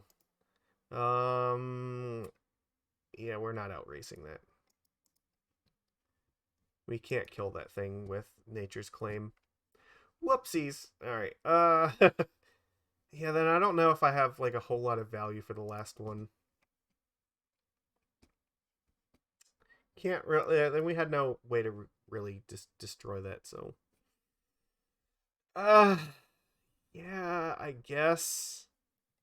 This is slow. And I guess I have to keep it.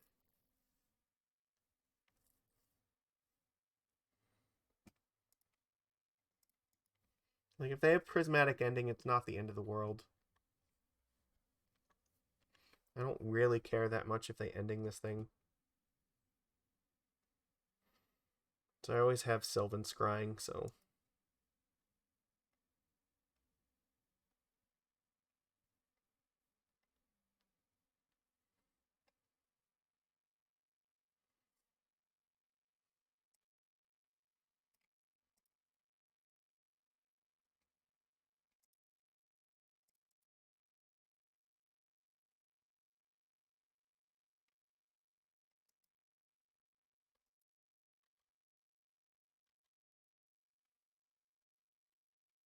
Which means we're not going to have Tron until turn 4, but I'm doing it like this because I don't want to run into a second ending. So we use the Scrying on turn 2.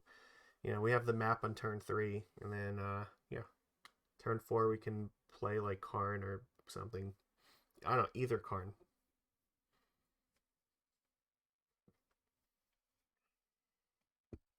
Maybe this one will play... Oh, they're dashing it? Interesting.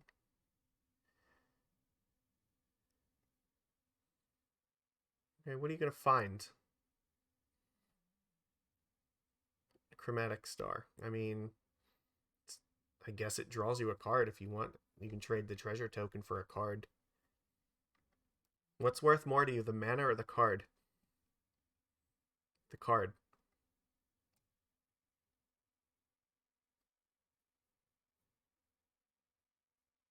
Yeah, okay. Or we're just going to have it naturally, I guess.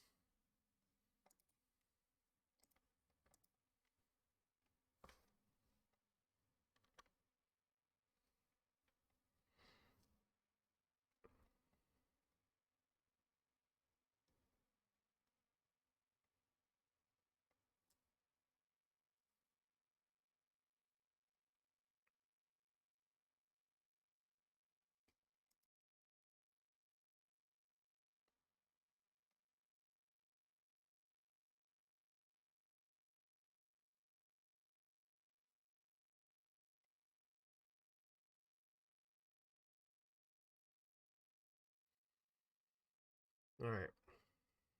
They're dashing a Ragavan again. Alright, sure. What are you going to do? Maybe their hand just really sucks. They just might be short on mana. If you have a land, you can find another land. I guess that's sort of good. So if that's the case, then like that does help you. Depends. How much is the treasure token worth to you?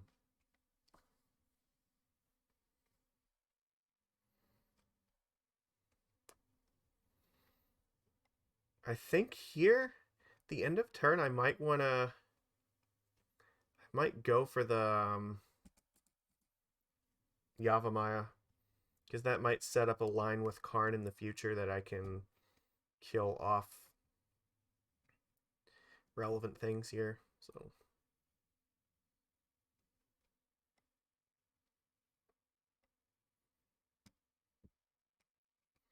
Okay.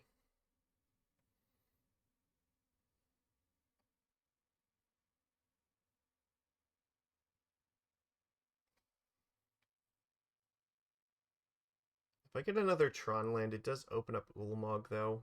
It's a 2-up versus Karn tutoring to blow up, like, 3 lands. Like, seems like that might be more devastating right now.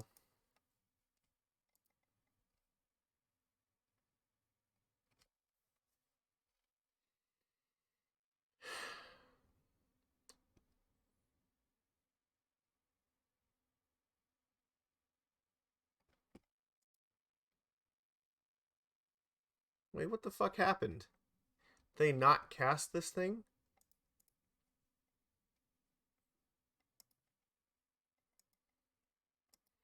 Maybe they decided against it.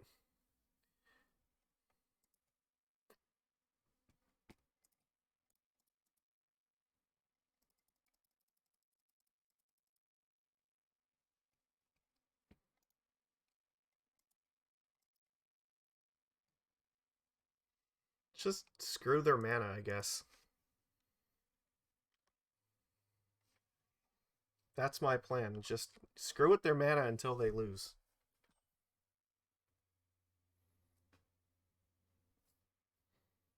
Only on 4 right now. Like, I can just exile another land here. Can also just exile that thing, which I'm very inclined to do.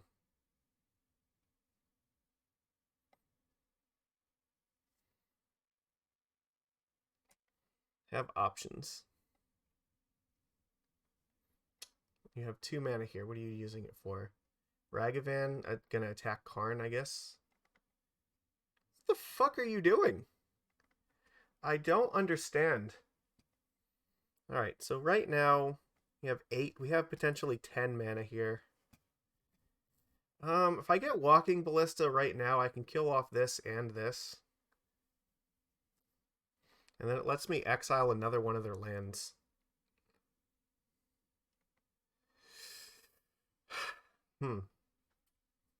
I'm definitely casting this, so...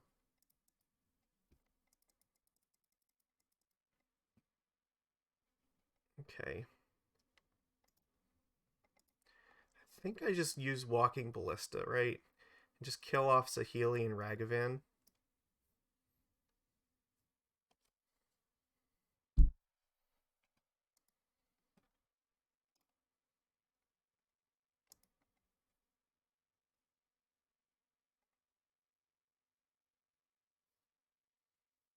Though I could also just minus on this mountain here.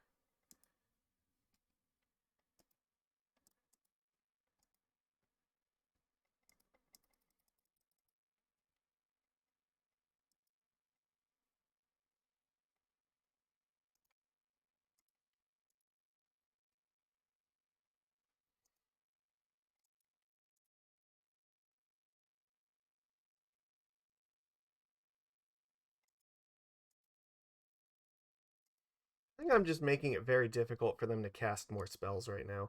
So they can't use the treasure token because of the Karn. So they don't have red mana.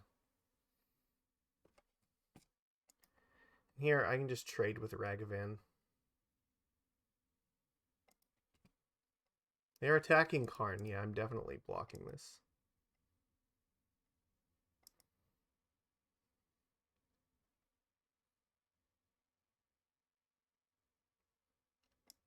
Alright, Stoneforge Mystic is not a threat here. Because they're just not going to untap with lands. That's all there is to it. Cauldron Complete is not going to do shit. Alright. Because what I'm going to do is play Yavimaya and blow up 3 lands. And that's it. I win. Unless they can do something important right now.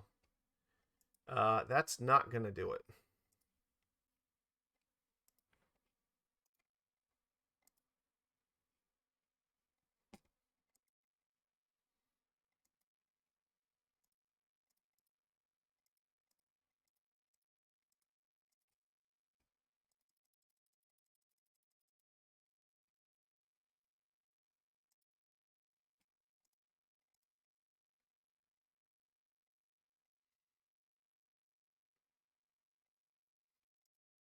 Now, I guess I actually do have to kill...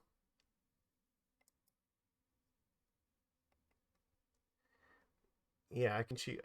That's fine. It worked out here, so...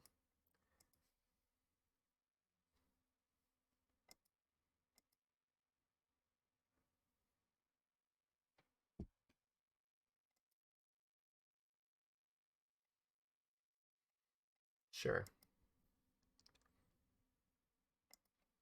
Oh no, I have to get rid of my own forest.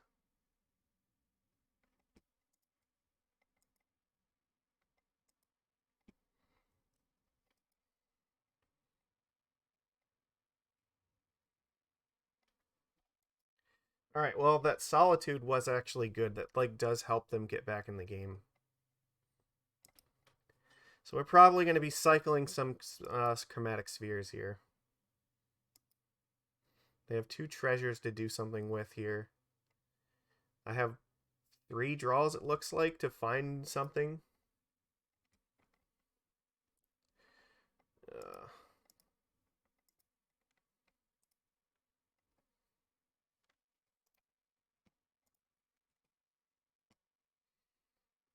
Uh, redraw. It's not bad. I don't think that's quite what I want, though. So I have 6 mana, 7, 8, so I can afford to do this one more time.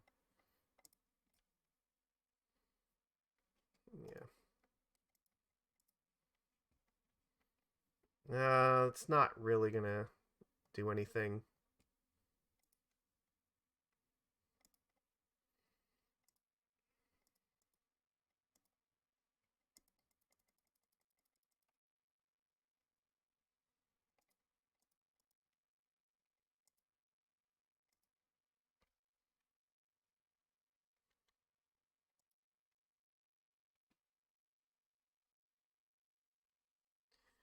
Looks like they're gonna get this Cauldron Complete out.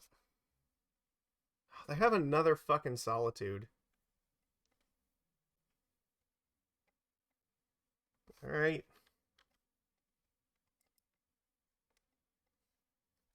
That's so bad. Double Solitude is rough.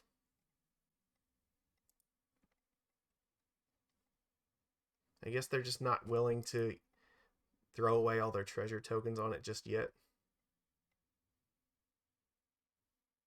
I don't think they're casting that. Your thing has haste. Why wouldn't you have done this?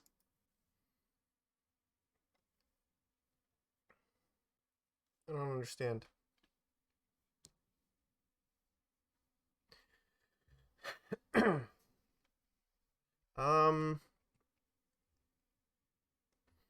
This doesn't actually help me all that much.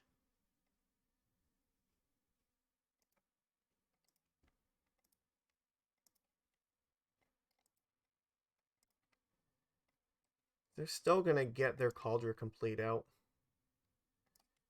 Yes, here it's indestructible, so it's gonna destroy everything. I guess the thing I want is cards. So if I draw like a Karn, I really want Sanctum of Ugin, so I can maybe get Ballista or another Wurmcoil or something. So I don't think the Blast Zone is actually going to do me any favors here.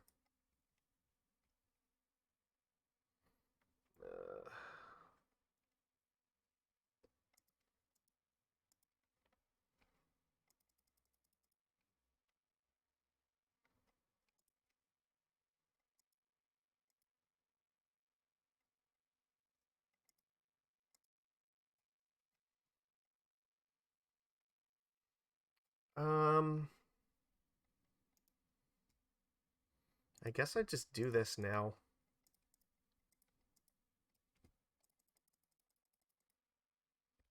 This leaves them with a Cauldron Complete, but no other permanents.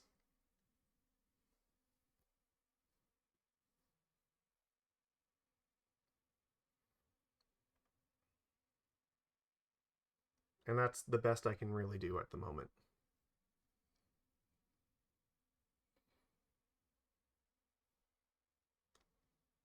But I'm not giving them a choice. They're going to lose the treasures anyway, so they may as well put it in. It's indestructible. What the fuck are they doing? Like, I know they searched for it, right? They had, so where did it go? What happened to it? Did I miss something? Like, they had to have had it here. Where did you, okay, let's go back here in this log and find it. Where did you cast Stoneforge Mystic?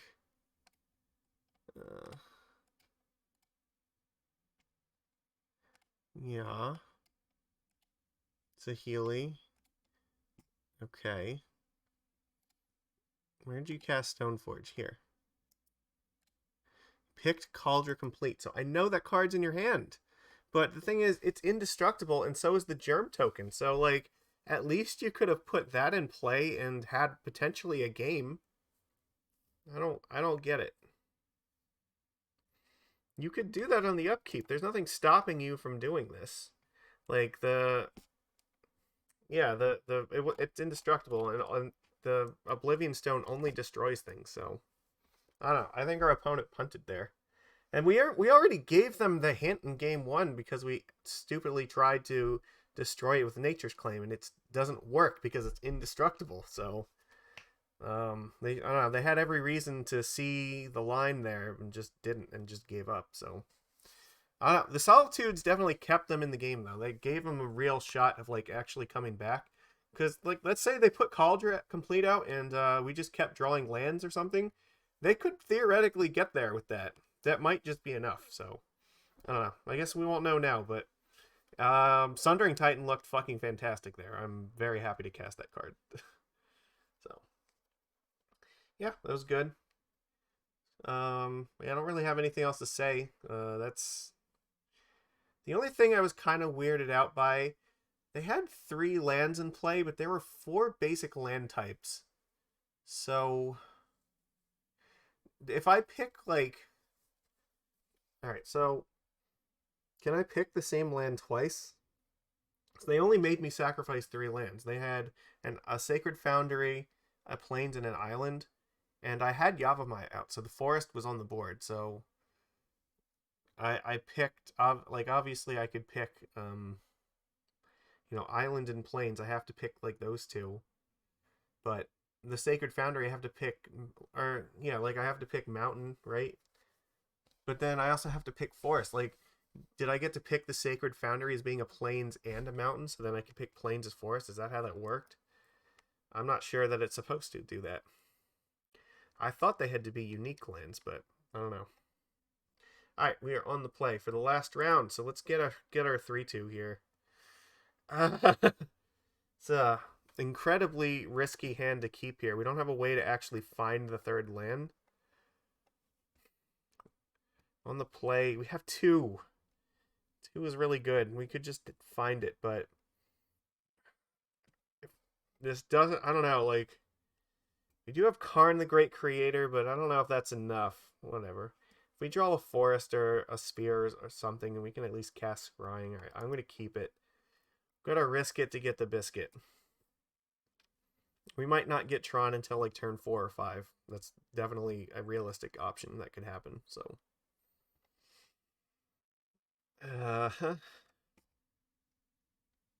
I'll lead off on, I don't know. Lead off on. I want to pick the power plant, I think, because then they might think I have 2 power plants, but I actually have 2 towers.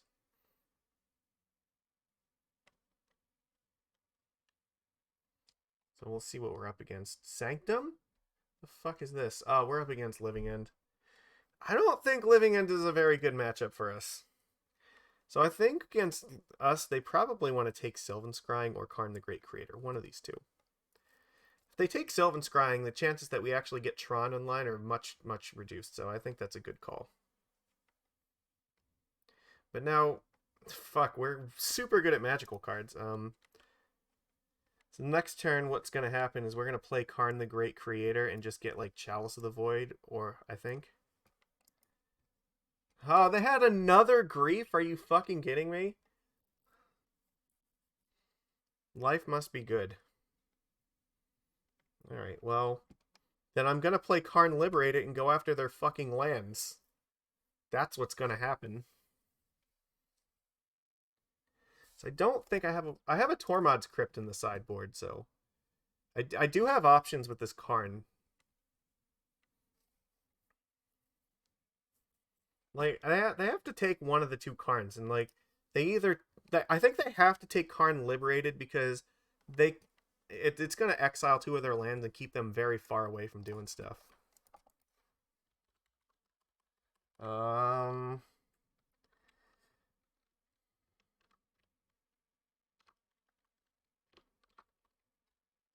What do we want to say? They seemed like a little bit tilted by this, so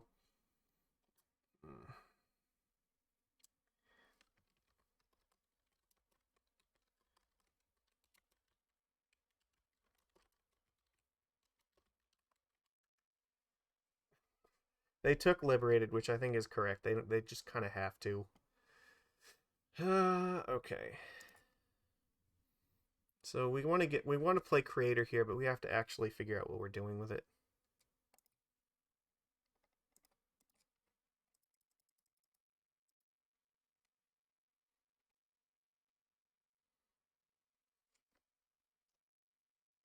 Subtlety. Okay.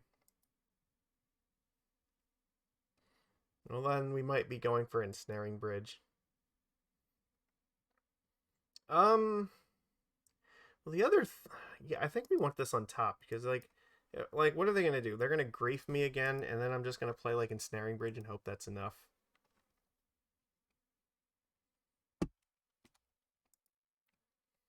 Uh,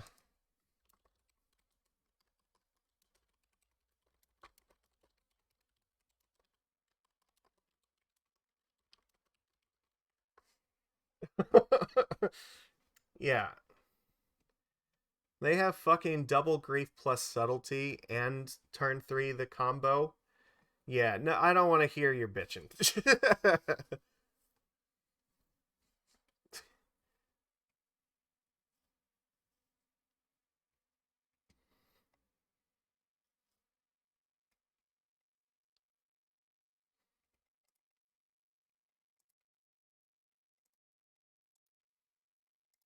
They have no cards, and we have no cards. So, they are not attacking me. That's not happening.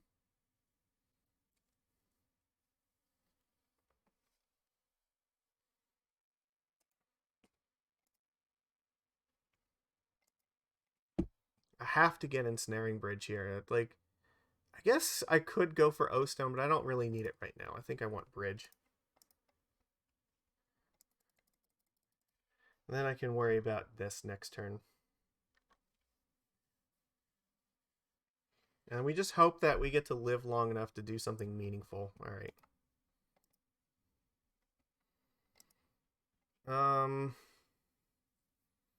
Okay. They have... I guess I can blow up 2 of their lands. Or Oblivion Stone's probably the safest thing to do here.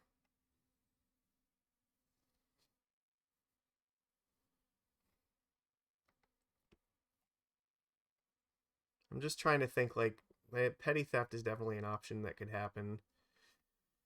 And I want to be prepared for that. In case they do, I think I need O-Stone.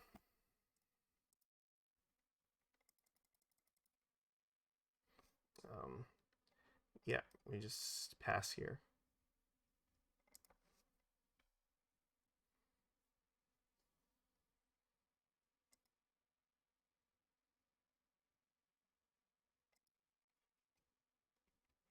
I think that's going to do it.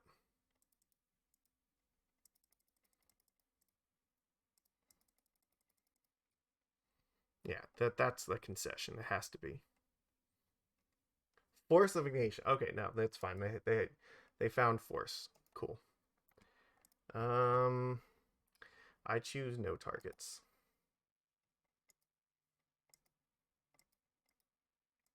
All right, they found the force to keep themselves in the game, so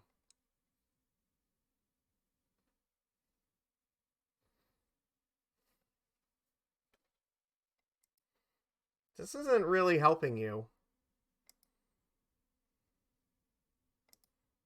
I guess it just puts creatures in your graveyard. Okay, so let's plus, okay.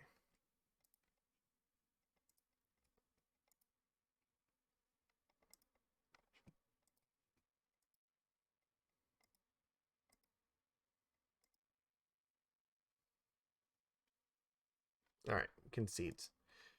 Look, we both had pretty ridiculous starts. Like 3 pitch spells and a living end versus, natural Tron plus like both Karns. Magic is stupid sometimes. This game is fucking dumb. All right.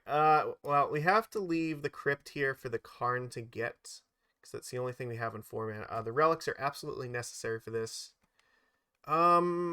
We might want to bring in the Trinisphere, because that's theoretically a card that, we want to cast that.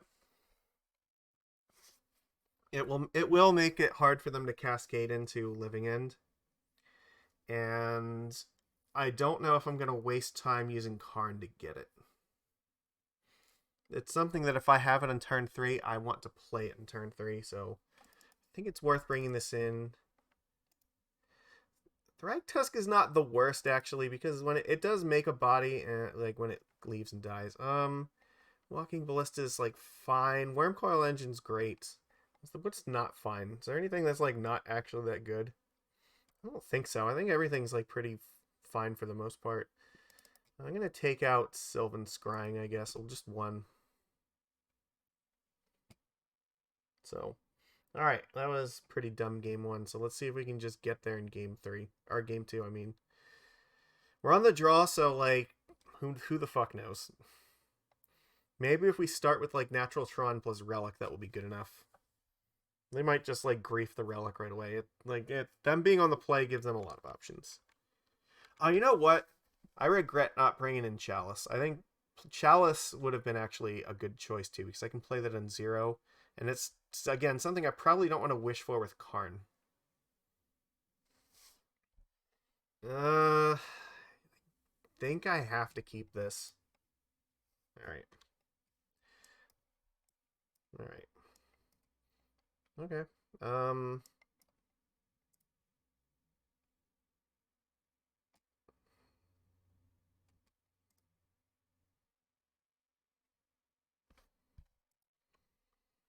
The only reason I'm playing the Star first is because if they take the Relic, then it gives me the option to kill them with the Oblivion Stone.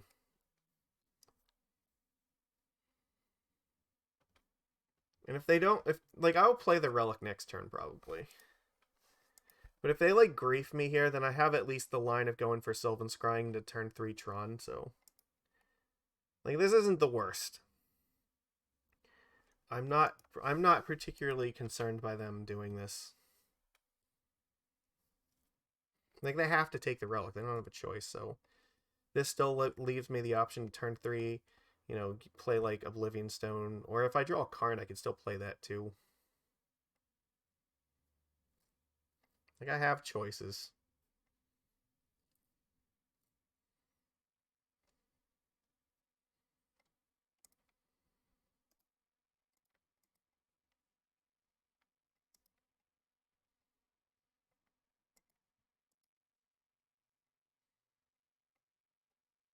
They might force this. If that was a good force. All right. So, all right, well then now we're in trouble. So maybe the Relic was actually better after all.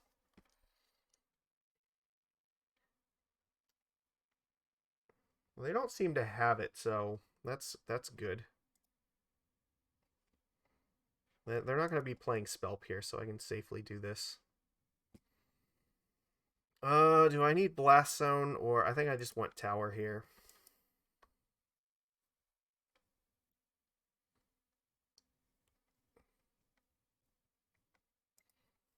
He only has one grief, and both Ugin and Oblivion Stone are options here.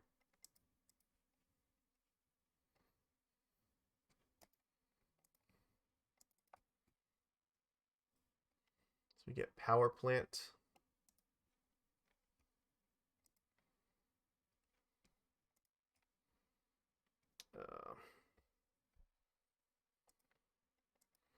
Play the Stone first. Okay. They don't have enough to actually kill me, so I feel safe playing Karn here.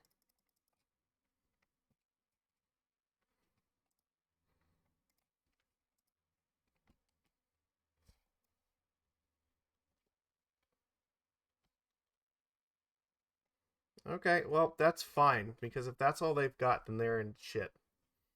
Did you top deck it? Because if not, then you lose. Alright. This looks like a pretty much I win scenario.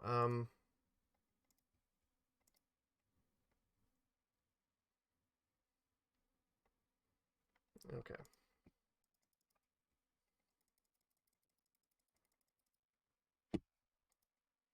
Like, you have to concede here. This game's over.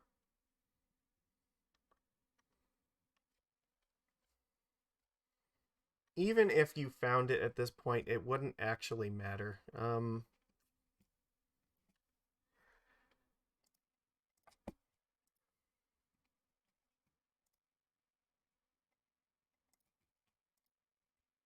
It doesn't really make a difference.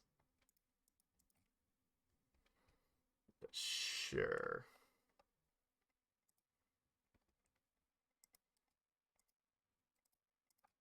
They gave up. All right, they're like, yeah, it's over. We had like a million threats and like they weren't dealing with them. All right, well, so yeah, our 2 losses. So one of them, I think one of our losses we just like drew insanely poorly and with our mulligans, but the other one I think I probably could have played better, but like still I think it was unfavorable because yeah, Titan's just probably faster than us and is just gonna kill us. That's my assessment.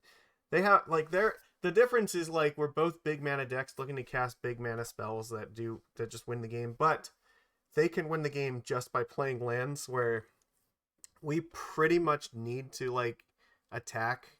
Or we're a lot more dependent on that. I mean, like our deck is like way slower trying to win without combat, and You know, even winning with combat, like we're not dealing the same amount of damage there. Like they attack with a Titan and they have Valakut in the field. There, you're taking like almost all your health and damage in one turn. So like they can one shot you, and it's not that difficult to do. Whereas our deck, we might want to try to kill them over the course of a few turns. It's unlikely like that you're gonna win in one attack. I think so. The Amulet's just faster, but otherwise, like that was pretty good. I mean, 3-2 Tron still OP. I think I kind of regret not playing the Relic against Living End. I should have let off with that, but I mean it worked out. I think so. It's fine. We got Tron. We got stuff going on, and they didn't have what they needed. They tried to disrupt us, but it wasn't good enough. That's the thing about Tron. The deck has inevitability. Like once you get to a certain point, Tron's gonna just top deck something that's gonna end the game eventually. It makes a hill that's like way too large to climb. I will say I liked Sundering Titan here. This card was fantastic. I do think that I should have sideboarded this in against Living and taken out one more card, just because I probably am not wishing for it with Karn. Karn is more likely getting Tormod's Crypt or Oblivion Stone, one of these two. I think having this in like turn 1 would just be better if we cast it there. So, the Wurmcoil, putting the 4th one in the sideboard gives you an extra threat to grab with him. I think this is probably better against like the Death Shadow and Luris decks. It's because they don't usually have a good way to deal with Wurmcoil, and like it will buy you a ton of time. So Karn grabbing Wurmcoil keeps you from dying for, it gains you a bunch of life, makes you a bunch of blockers, and it takes them a while to deal with it until you can, maybe get like Ugin or Ulamog or something like that out. So I kind of like the idea of that here. I mean, Liquimetal Coating, like there are definitely going to be games where going this route with a Karn the Great Creator can just kill off all their lands, but it seems like Sundering Titan was actually a lot better at killing off their lands. So if you can get to, the 8 mana, I guess the coating's probably better if you don't have Tron, but you do have like 4 or 5 mana, so there is that. Otherwise, yeah, everything I think was fine about this. Was pretty stock list. There's not like much that's a surprise about it. So, all right, there we go. We were the villains for this week, and we did make some profit on it, so that's always good. So, I hope everybody has enjoyed this lovely 2.5 hours of being the evil mustache twirling villain in this format. Yeah. In the comments you gotta leave me wow fuck Tron. All right, so thanks everybody for watching. If you were watching the replay on YouTube, please click the like button. All right, I need the likes. The likes are what give me life. That's how I keep going and doing this stuff. Your support. I don't ask for your money. I just want your love. So please click the like button and subscribe. That would be cool. Like that's a nice ego boost, and gives me incentive to keep doing this and trying to grow this out. And that's it's one of the reasons I am trying to play more decks, so that there's more things for more people to be interested in too. So all right, let's let's end this properly now. So everybody, thank you for being here. I will see you again next week. Take it easy, everyone.